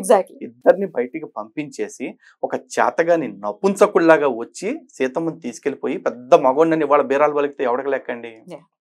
పోనీ ఇంత జరిగింది కదా, యుద్ధం చేసేటప్పటికన్నా చూసుకుందాం. యుద్ధంలో అయినా సరే రాముడిని నేరుగా గెలవగలిగాడా? ఎన్నో కుతంత్రాలు పన్నాడు, పారిపోయాడు రాముడి చేతుల్లో నుంచి. ఎక్కడ మగోడు? అసలు తన కామం కోసం తన బిడ్డని పంపించాడు యుద్ధానికి. ఏం మనిషి? బిడ్డని కాదండి, అక్షకుమారుడు ఇంద్రజిత్తు తమ్ముళ్ళు కుంభకర్ణుని చంపుకున్నాడు, ప్రహస్తుడు సొంత మేనమావని చంపుకున్నాడు, మంత్రుల్ని చంపుకున్నాడు, అందరినీ చంపేసుకున్నాడు కదా. పైగా నెపం విభీషణుడి మీద వేశాడు, ఇంటి గుట్టు రట్టు చేశాడు. ఇంటి గుట్టు ఇది ఒక పెద్ద అపవాదండి. ఇంటి గుట్టు లంకకి చేయటం అని చెప్పేసి చెప్పారంట. నిజానికి రామాయణంలో ఎక్కడా కూడా అమృత భాండం కడుపులో ఉందని, రాముడు కడుపులో పుట్టాడు అని చెప్పేసి రామాయణంలో ఎక్కడా లేదు. రాముడు నేరుగా బ్రహ్మాస్త్రాన్ని వేయటం, ఆ బ్రహ్మాస్త్రం రావణాసురుడు గుండెల్ని చీల్చడం, ఇది మాత్రమే జరిగింది. కానీ ఈ తప్పుడు కథనాలన్నీ చాలా వరకు సినిమాల ఆధారంగా వచ్చేసినాయి. ఈరోజు సినిమాల ఆధారంగా ఎంత దారుణమైన పరిస్థితులు వచ్చినాయి అంటే, లవకుశ సినిమా మీరు చూసే ఉంటారు.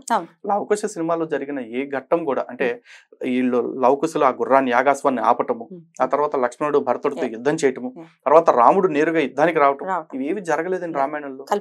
అన్ని కల్పితమే.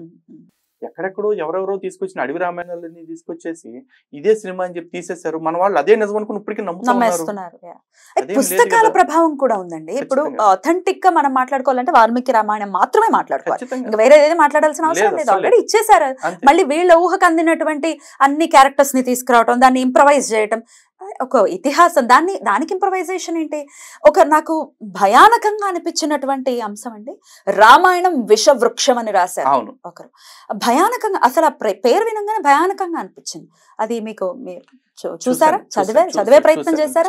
అవసరం లేదనుకోండి, బట్ దాని గురించి what is your opinion? First of all Ramayana విషవృక్షం అని అనిపించడంతో నాకు అర్థమైంది ఆవిడ మనసులో ఎంత విషం రంగనాయకం అని చెప్పేసి.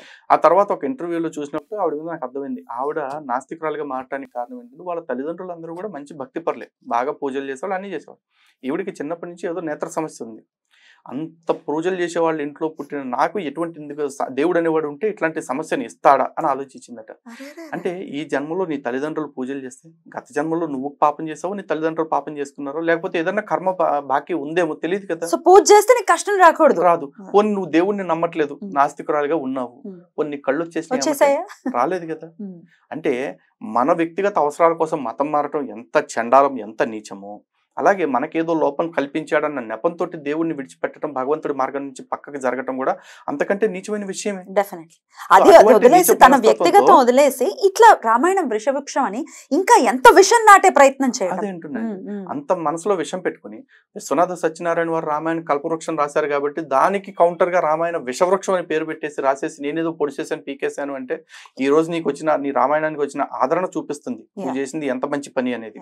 ఎందుకంటే ఈ రోజున భారతదేశంలో కల్పవృక్షం, రామాయణం లేని ఇల్లు లేదు, కల్పవృక్షం చదవని తెలుగుడు లేడు, వినని తెలుగుడు లేడు అట్లీస్ట్. కానీ నీ విషవృక్షాన్ని ఎండర్స్ చేసేవాళ్ళు ఎవరు? నాస్తికులు, క్రైస్తవులు, ముస్లింలు తప్ప ఏ హిందూ అన్న నీ విషవృక్షాన్ని చూసి అబ్బా భలే రాసిందండి రంగనాయకమ్మ గారు అని అంటారు ఎవరన్నా? అనడానికి ఆస్కారమే లేదు. ఎందుకంటే నీ దృష్టిలో, నీ బుద్ధిలో విషం ఉంది కాబట్టి నీకు రామాయణంలో కూడా విషం కనపడింది.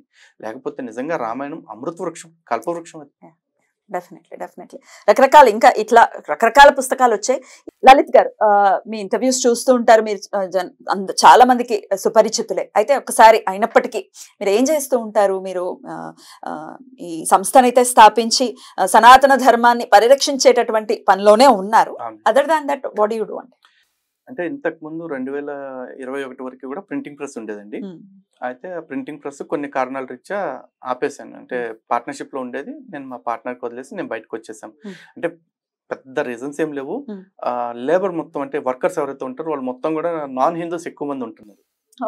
సో ఇప్పుడు వాళ్ళని వాడి దగ్గరికి వెళ్ళి వాడితో నేను ఏదైనా వీడియోస్ చేస్తాను అనుకోండి, నా వీడియోస్ చూసి ఆడికి నచ్చక ఆడి ఉద్దేశపూర్వకంగా ఏదైనా ఒక వర్క్ చెడగొట్టినా కూడా దాని లాసెస్ చాలా ఎక్కువ వస్తున్నాయి. నేను అనుభవించాను అది. సో ఈ పరిస్థితిలో నేను ఆయన బతిమాలకుంటా నేను పని చేయలేను. వాళ్ళని తీసేసుకొని హిందువులను ఎందుకు పెట్టుకోలేదు? కొన్ని వర్క్స్ వాళ్ళే చేస్తున్నారు. అండ్ మోర్ ఓవర్ అదొకటే ప్రాబ్లం కదా. దాంతో పాటు ఇంకో ప్రాబ్లం ఏంటంటే సెక్యులర్ మైండ్ సెట్. నాకు వర్క్స్ ఇచ్చే కంపెనీస్ ఎవరైతే ఉన్నారో, కంపెనీస్ లో ఉండే హెచ్ఆర్ కానీ లేకపోతే పర్చేస్ డిపార్ట్మెంట్ వాళ్ళందరూ కూడా అయితే నాన్ హిందూస్ ఉంటున్నారు, లేకపోతే హిందువులే ఉంటే గనక సెక్యులర్ మైండ్ సెట్ తో ఉంటున్నారు. వెళ్ళినప్పుడు లలిత్ గారు మీ వీడియోస్ బాగున్నాయండి, మన డిబేట్ బాగుందండి అంటారు, ఫొటోస్ దిగుతారు, అంతా ఉంది.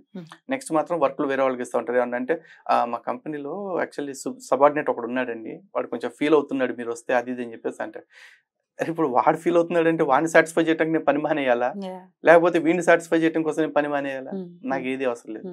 నేనే బానిసత్వానికి వ్యతిరేకంగా బతకంటారా బాబు హిందువులందరికీ చెప్తూ, నేను ఈ బానిసత్వం కోసం కాంప్రమైజ్ అయిపోతే ఇంకా పని ఉపయోగం ఉంది. అందుకని చెప్పేసి ఆ ప్రెస్ ఆపేసి, నాకు ఆల్రెడీ కొంత భూమి ఉంది ఊర్లో, ఇక్కడ కొంత వికారాబాద్ దగ్గర నేను ఇంకో బ్రదర్ కలిపి ఈ ల్యాండ్ ఒకటి లీజ్ కి తీసుకున్నాము. తీసుకుని ఇక్కడే ఫ్లవర్ గార్డెన్, వెజిటబుల్స్ వేసుకున్నాము, వ్యవసాయం చేసుకుంటాం. సేంద్రియ పద్ధతిలో చేస్తున్నారా లేకపోతే మామూలుగానే? రెగ్యులర్ గా. మరి అది దాంతో మీ పోషణ సరిపోతుందా కుటుంబం? మొత్తం 20 acres తీసుకున్నాం. 20 acres కొంచెం ఎలా సాగుతోంది? బల్క్ స్కేల్ లో చేస్తున్నాం. చాలా బాగుందండి, హ్యాపీగా ఉంది. అంటారు కదా, అడిగిన జీతం బియ్యని మిడిమేలుపు దొరన కొలిసి బతకటి కంటే మడిదున్నకు బతకవచ్చు మహిళ సుమతి. ఆ మడి దున్నుకుంటున్నాం, బతుకుతున్నాం, అంతే. అద్భుతం. మీ పెళ్లి, పిల్లలు? నాకు మ్యారేజ్ అయిందండి. నాకు ఒక బాబు, నా భార్య, నేను, మా బాబు, మా అమ్మ, నలుగురం కలిసి ఉంటాం. నాన్నగారు రీసెంట్ గా కాలం చేశారు. నాన్నగారు కూడా దాదాపు ఒక 17 years మిలిటరీలో వర్క్ చేశారండి దేశం కోసం. ఆ తర్వాత రిటైర్ అయిన తర్వాత లైఫ్ ఇన్సూరెన్స్ కార్పొరేషన్ లో జాబ్ చేశారు. బాబు ఏం చదువుతున్నాడు? బాబు ఇప్పుడు ఎల్కేజీ అండి, చిన్న అబ్బాయి. రైట్. మీ ఇంట్లో ఏమైనా అంటే మీరు ఓపెన్ మైండెడ్, అవుట్ స్పోకెన్ గానే ఉన్నారు, డెఫినెట్ గా చాలా ధైర్యంగానే ఉన్నారు. భయపడతారా ఎప్పుడైనా ఇంట్లో వాళ్ళు ఇలా ఎందుకు మాట్లాడడం, ఎందుకు వాళ్ళ జోలికి వెళ్ళడం? కొంత భయం ఎందుకు ఉండదండి. ఏమంటూ ఉంటారు అంటే కొంచెం టీవీలో న్యూస్లో లేకపోతే వెబ్సైట్స్ లో వస్తూ ఉంటాయి కదా, చూస్తూ ఉంటారు, పలానా చోట ఆ కార్యకర్తను చంపేశారు, పలానా చోట ఈ కార్యకర్తను చంపేశారు, లేకపోతే కొట్టారు, దాడి చేశారని విన్నప్పుడు, లేకపోతే నా మీద ఇప్పటికీ చాలా కేసెస్ అయినాయి. అందులో కొన్ని కేసెస్ క్రిస్టియన్స్, ముస్లిమ్స్ పెడితే కొన్ని చాలా కేసెస్ హిందూస్ పెట్టినవి కూడా ఉన్నాయి. హిందూస్ ఎట్లా ఎందుకు పెట్టారు? దొంగ స్వామీజీలు ఉంటారు కదండి, దొంగ స్వామీజీలు, దొంగ సంఘాలు, వాళ్ళ గురించి మాట్లాడినందుకు వాళ్ళు పెట్టిన కేసెస్ ఉన్నాయి. ఇలాంటి కేసెస్ అయినప్పుడు ఈ సందర్భాల్లో భయపడతా ఉంటారు, ప్లస్ బాధపడుతుంటారు. ఎందుకంటే కేసెస్ అన్ని కూడా చాలా ఖర్చుతో కూడుకున్నాయి. ఎందుకంటే వాళ్ళ అన్నిటికంటే ఖరీదైంది ఏది అని అడిగితే బహుశా న్యాయం అని చెప్పాలేమో. అంటే మీడియా ముఖంగా చెప్పొచ్చో లేదో నాకు తెలియదు, కానీ లాయర్స్ చాలా ఖరీదుగా అయిపోయిందండి. ఆ విషయంలో భయపడతారు, బాధపడతారు. ఎందుకు వచ్చింది మనకి ఇది అని అంటూ ఉంటారా? ఎందుకు వచ్చింది అనే మాట అన్నారు. కొంచెం జాగ్రత్తగా ఉండొచ్చు కదా, లేకపోతే కొంచెం. అటాక్స్ ఎప్పుడైనా జరిగాయా? జరిగిందండి. 2021లోనే ఈ పాత ఆఫీస్ ఉండేది, పాత ఆఫీస్ మీదనే ఈ స్వేరో కార్యకర్తలుగా చెప్పబడే కొంతమంది ఆ రోజున ఆఫీస్ మీద అటాక్ చేయడం జరిగింది. ఆ తర్వాత అక్కడ నుంచి ఆఫీస్ షిఫ్ట్ చేసాం, కొంచెం సెక్యూర్ పొజిషన్ వచ్చాం. లేదండి, ఆ టైంలో నేను ఆఫీస్ లో లేకపోవటం వల్ల అక్కడ ఉండే కార్యకర్తల మీద దాడి జరిగింది. బట్ ఎప్పుడైనా భయం అనిపిస్తుందా? ఎప్పుడైనా భయం అయితే ఎప్పుడు అనిపించదండి. మిమ్మల్ని ఏదైనా ఒక రకంగా స్టేర్ చేస్తున్నారు, సే ఫర్ ఎగ్జాంపుల్ మిమ్మల్ని గుర్తుపట్టి స్టేర్ చేయొచ్చు, లేకపోతే ఏదైనా ఇట్లాంటి అటాకింగ్ మోడ్ లో ఉన్నప్పుడు ఎప్పుడైనా స్టేరింగ్ చేస్తున్నప్పుడు అప్పుడెప్పుడైనా అనిపించదా? డెఫినెట్ గా ఒకటైతే క్లియర్ అండి, ఇవాళ మనం అనుకుంటే చావు ఆగదు, వచ్చే చావు ఎప్పటికీ ఆగదు. ఎందుకంటే ఏమీ చేయకపోతే కూర్చొని కుర్చీలో ఆ పళంగా చచ్చిపోతున్న వాళ్ళు చాలా మంది ఉన్నారు. పోయే ప్రాణానికి అట్లీస్ట్ ఒక రీజన్ ఉంటే చాలు. You are happy for that. మీ బ్రాటప్ లో ఉందా ఇది? అంటే మీ నాన్నగారు మిలిటరీ అంటున్నారు, బ్రాటప్ లో ఉందా ఈ ధైర్యాన్ని నింపారా చిన్నప్పటి నుంచి? పర్టికులర్ గా ఇట్లా ధర్మము లేకపోతే ధర్మం కోసం చనిపోవాలి ఇట్లా అయితే ఏం నేర్పలేదు, కాకపోతే ఆ ఫీల్ అయితే ఉందండి. అరే చచ్చిపోయేటప్పుడు అయితే ఎవడు కూడా ఒకటే, మనకి దేవాలయానికి వెళ్ళొచ్చినప్పుడు కూడా చెప్తారు కదండి, గుడి బయటకు వచ్చిన తర్వాత భగవంతుడిని కోరుకుని అనాయాసేన మరణం వినా దైన్యన జీవితం దేహం తీర్థం సాన్నిధ్యం దేహిమే పరమేశ్వరం అని చెప్పేసి చెప్తారు. అలా అనాయాసమైన మరణము, దైన్యం లేని జీవితం కావాలి. ఎప్పుడు కూడా చచ్చిపోయే ముందు అమ్మని అసలు ఏమీ సాధించకుండా చచ్చిపోతున్నామే అనే ఫీలింగ్ లేకుండా ఉంటే చాలు, అంతే. అట్లీస్ట్ ఇప్పుడు నాకు ఏదన్నా ఉందంటే ఐఎమ్ సీరియస్లీ కంటెంట్ అండి. ఎందుకంటే నా వల్ల చాలా మంది క్రిస్టియానిటీ నుంచి సనాతన ధర్మం వైపు చాలా మంది తిరిగి వచ్చారు. నా పేరు చెప్పుకున్నా చెప్పుకోకపోయినా నిజంగా నా వీడియోస్ చూసి చాలా మంది ఇన్స్పైర్ అయ్యి సనాతన ధర్మం కోసం ఫైట్ చేయాలని చాలా మంది వస్తా ఉన్నారు. సో నేను సనాతన ధర్మం విషయంలో చాలా పరిశ్రమ చేసి కొన్ని విషయాల్లో మార్పు తేగలిగాను. ఉదాహరణకి వావర్ స్వామి దర్గా విషయంలో కావచ్చు, శబరిమలలో. అదేవిధంగా ఇక్కడ ఆంధ్ర తెలంగాణలో ఉన్న దర్గాలకు వెళ్లే విషయంలో హిందువులు చాలా మంది నా దర్గాల వైపు మొహం చూడకుండా ఆపగలిగాను. నాకు ఆ తృప్తి ఎప్పుడు ఉంటుంది. లవ్ జిహాదీ ఆడపిల్లల విషయంలో కూడా చాలా మందిని బయటకు తేవటం జరిగింది, తీసుకొచ్చారు. కేసెస్ ఇంకా ఏమైనా కేసెస్ ఉన్నాయా పెండింగ్ లో? ఇంకా మొత్తం 8 కేసెస్. 8 కేసెస్. దానికి గాను ఎంత ఖర్చు చేస్తున్నారు? అంటే కొన్ని కేసెస్ రెగ్యులర్ వాయిదాలు పిలుస్తుంటారు, కొన్ని చోట్లకేమో 3 months ఒకసారి 2 months ఒకసారి పిలుస్తూ ఉంటారు. ఈ తిరుగుళ్ళేనండి లాయర్లకు ఏమైనా ఖర్చు ఉంటుంది ఖర్చు ఖచ్చితంగా ఉంటుందండి. ఇప్పుడు ఒక లాయర్ ఫీజు అనేది ఆయనకి మళ్ళీ డిస్క్లోజ్ చేస్తే లాయర్స్ చేయకూడదు బాధపడతారు కాబట్టి అప్రాక్సిమేట్ గా చెప్పండి దాదాపుగా ఇంత అవుతుంది అని. నెలకు వచ్చేపటికి ఒక 20-30 ఓన్లీ కేసెస్ అవుతుందండి. Cases in the sense lawyer fee కావచ్చు, లేకపోతే తిరగటానికి అటు ఇటు ఎక్స్పెన్సెస్ కావచ్చు, అన్ని కలిపి 30,000 దానికే ఖర్చు చేస్తుంది. అంటే ఏంటి పరువు నష్టం దావాలా ఎట్లాంటి కేసెస్? పరువు నష్టం దావాలి ఏం లేవండి. కొన్ని క్రిమినల్ అఫెన్సెస్, కొన్ని ఏమో పెట్టి కేసెస్ ఉన్నాయి. క్రిమినల్ అఫెన్సెస్ కూడా కొన్ని పెట్టారు. అయితే అవేం చార్జెస్ నిలబడేవి కాదు, ఎందుకంటే ఏ ఒక్క కేసులో కూడా నేను తప్పు చేసింది కాదు, అన్ని కూడా తప్పుడు కేసులే. అది పెట్టిన వాళ్ళకి తెలుసు, ఆ కేసు తీసుకున్న వాళ్ళకి తెలుసు. కాకపోతే కోర్ట్ ప్రొసీజర్స్ ఉంటాయి కదా, టైం పడుతుంది అంతే. ఆ ప్రొసీజర్ లో నేను ఎండ్ ఆఫ్ ద డే నిర్దోషిగా బయటకు వస్తానన్న విషయం నాకు తెలుసు. కానీ అది అయ్యే లోపు మాత్రం మనకి జేబులకి తడిచిపోతున్నాయి. అయినప్పటికీ ఈ ఫైట్ ఆపాలని మీకు అనిపించట్లేదు? లేదండి, ఆపరు కూడా. ఇప్పుడు ఒకటండి, యుద్ధం అంటూ మొదలైతే ఇద్దరులో ఎవరో ఒకళ్ళు గెలవాలా. ఒకళ్ళు గెలుస్తున్నారంటే రెండో వాళ్ళు చావటం, ఓడిపోవటం ఏదో జరుగుద్ది. సరే ఎవరో ఒకళ్ళు ఓడిపోతాం కదా అని చెప్పేసి ఎవడో ఒకటి కాంప్రమైజ్ అయిపోయాడు అనుకోండి, యుద్ధం లేదు అసలు. ఉన్నంతకాలం ఉంటాం, పోయేప్పుడు పోతాం, పోయేలోపు ఏదో ఒక మంచి చేసిపోవాలి అంతే.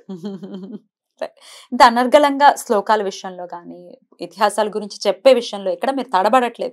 ఇప్పుడు నేను ఎప్పుడు మీకు ముందు ఇచ్చిన క్వశ్చన్ కాదు, ఇప్పటికిప్పుడే నేను అనుకున్న క్వశ్చన్స్. మీరు ఏది అడిగినా పురాణంలో నుంచి చెప్తూ ఉన్నారు, అటు భాగవతం, రామాయణం ఇట్లాంటి ఇతిహాసాల నుంచి చెప్తూ ఉన్నారు. మీరు ఎలాగా కన్వర్ట్ అయ్యారండి? కన్వర్ట్ అయ్యేటప్పటికి నిజంగా చెప్తున్నా కదండి, సెక్యులర్ బ్రాటప్ అనుకోవచ్చు. ఎందుకంటే నా తల్లిదండ్రులు నాకు ఎప్పుడు కూడా నువ్వు ఆ మతాన్ని ద్వేషించని చెప్పలా. ద్వేషించు అని చెప్పలేదు అంటే వాళ్ళకి ఆ మతం ఇష్టమని కాదు. నేను మతం మారినప్పుడు చర్చికి పోతున్నాను తెలిసినప్పుడు వాళ్ళు చాలా బాధపడ్డారు. కానీ వాళ్ళు ఏమనుకున్నారు, ఆ మతంలో ఇంత చెడు ఉంటుందని, లేకపోతే ఆ మతంలోకి మారిన తర్వాత మనుషులు ఇంత మార్పు వస్తుందని వాళ్ళకి కూడా తెలియదు. కాబట్టి వాళ్ళు ప్రత్యేకంగా దాని గురించి నాకు చెప్పాల. అయితే నేను ఇంటర్మీడియట్ లో జాయిన్ అయిన కొత్తలో ఒక ఫ్రెండ్ ఉండేవాడు. ఆ ఫ్రెండ్ వాళ్ళ ఇంటికి చదువుకోవటానికి వెళ్తున్నప్పుడు వాళ్ళ మదర్ ఏమనేవాళ్ళు అంటే, రెండు అయినా ప్రేయర్ చేస్తాను స్టడీ స్టార్ట్ చేసేప్పుడు, లేదా బయటకు వెళ్ళేప్పుడు ప్రేయర్ చేస్తాను అనేవాడు. సరే ఒక 2 నిమిషాలు కళ్ళు మూసుకుంటామే కదా ప్రేయర్ అంటే, అలాగే అనుకునేవాడిని. పోను నాకే తెలియకుండా ఒక 15 రోజులకి 20 రోజుల తర్వాత ఎట్లా అయిపోయిందంటే, అంటే నేను బయలుదేరుతున్నాను ప్రేయర్ చేయండి అని అడిగే కాడికి వచ్చాను. అంటే నాకు తెలియకుండా నేను ఒక హ్యాబిచువల్ అయిపోయింది, అలవాటు అయిపోయింది. ఆ తర్వాత మెల్లగా చర్చికి వెళ్దాం రా అనేవాళ్ళు. సరే ప్రార్థనేగా, అక్కడికి వెళ్ళిన అదేగా చేసేదని చర్చికి వెళ్ళేవాడిని. నాకు ఎప్పుడు కూడా నా సనాతన ధర్మంలో లోకా సమస్త సుఖినో భవంతు, సర్వేషాం స్వస్తిర్భవతు ఇట్లాంటి మాటలు ఎప్పుడు నాకు ఎవరు చెప్పలా. నేను గుళ్ళో కూడా ఎప్పుడు విన్నా కూడా దాన్ని మంత్రంగా చూసుకునేవాడిని కాదు. వెళ్ళానా, గుడి చుట్టూ రౌండ్ తిరిగానా, లేకపోతే తీర్థం ప్రసాదం తీసుకుని సరికోపం పెట్టించుకుని దక్షిణేసి వచ్చేసానా, ఇట్లాగే ఉండేది. నాకు ఆ మంత్రాల డెప్త్ ఎవరు చెప్పాల. కానీ చర్చిలోకి వెళ్ళినప్పుడు నిన్ను వల్లే నీ పొరుగు వారిని ప్రేమించు, లేకపోతే ఇతరులు నీకు ఏది చేస్తే నీకు బాధపడతావో ఆ పన్ను ఇతరులకు చేయకు, ఇట్లాంటి మాటలు చెప్తా ఉండేవాళ్ళు. నీ శత్రువుని సైతం ప్రేమించు అని చెప్పేసి చెప్తా ఉండేవాళ్ళు. బహుశా క్రిస్టియానిటీలో మాత్రమే ఇలాంటి మంచి ఉందేమో అని చెప్పేసి నేను కొంత అట్రాక్ట్ అయ్యాను. అట్రాక్ట్ అయిపోయి అటు వెళ్తూ ఉన్నాను.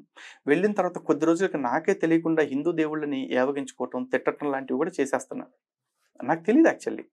నేను అనుకున్నా యేసు తప్ప ఈ ప్రపంచంలో అసలు మంచి అనేది లేదు అనుకున్నా. వీళ్ళు ప్రచారం కూడా ఎట్లా ఉంటుందంటే, అసలు 2000 సంవత్సరాల క్రితం క్రీస్తు అనేవాడు పుట్టకపోతే ప్రపంచానికి మంచి అంటే ఏంటో తెలియదు, ఒకరినొకటి సంపుకోవటం పని మీద ఉండేవాడు. పొద్దున్నే బయటకు రాగానే ఇవాళ ఎవరిని పడవలేదు కాబట్టి నేను 2 పోట్లు పడుస్తాను అన్నట్టుగా ఉండే జీవితం అంతా అన్నట్టుగా చెప్పేవాళ్ళు.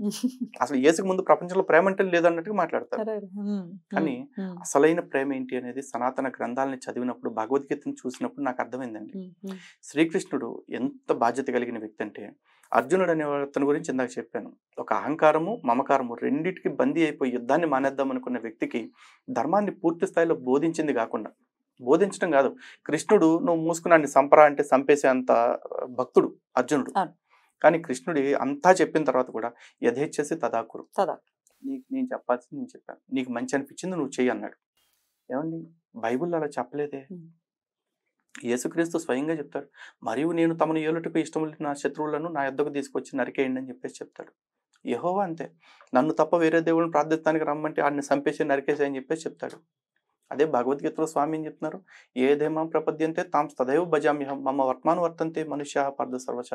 నన్ను ఎవడెవడు ఏ రూపాల్లో తెలియకూర్చున్నారో ఆయా రూపాల్లో నేను అనుగ్రహిస్తాను అన్నాడు. నన్ను ఇట్ట కాకుండా ఇంకో రూపంలో పూజ చేస్తే నేను చంపేస్తాను చూడని ఆయన అనలేదు. ఈవెన్ మనకి ఒక యోగం మొత్తం ఉంది భగవద్గీతలో, విశ్వరూప సందర్శన యోగం అని చెప్పేసి. చాలా మంది అంటారు విశ్వరూప సందర్శన యోగం అనగానే అర్జునుడికి శ్రీకృష్ణ పరమాత్మ అంత రూపంలో కనపడ్డాడు అనుకుంటారు. ఆయన లోపల కళ్ళల్లో సూర్యుడు, చంద్రుడు, భూమి అన్ని ఉన్నాయని అంటారు. అదేమి కాదండి. చాలా సింపుల్ గా అర్థం చేసుకోవాలంటే ఈ విశ్వం మొత్తం భగవంతుడి రూపం కింద సందర్శించటమే జీవితానికి కావాల్సిన పరమావధి. ఈ విశ్వంలో ఉన్న ప్రతి అణువు భగవంతుడే అని చెప్పుకోవాలి. ఉపనిషత్తు కూడా అదే చెప్తుందిగా, అనువరణీయాన్ మహితోర్ మహియాన్. అణువులో అణువంత ఉండేది ఆయనే, బ్రహ్మాండంలో బ్రహ్మాండం అంతా నిండి ఉంది కూడా ఆయనే. అలాంటి పరమాత్ముడిని దర్శించటమే నీకు అన్నిటికంటే గొప్ప యోగం. అందులో ఉన్నారు, అట్రాక్ట్ అయ్యారు, చర్చ్కి వెళ్తున్నారు. ఎట్లా మీరు వ్యక్తి అక్కడ ఎట్లా పుట్టింది? అదే అండి, మనది అంటూ ఒక స్వాభిమానాన్ని మనలో ప్రతి చోట ఉంటుంది, కానీ దాన్ని తట్టి లేపే ఒక తోడు కావాలి. అటువంటి తోడు నాకు జీవితంలో దొరికింది నా భార్య. తను చెప్పింది. యాక్చువల్లీ మీ ఇద్దరం చిన్నప్పటి నుంచి క్లాస్మేట్స్, చాలా ఇంటర్వ్యూస్ లో కూడా చెప్పాను.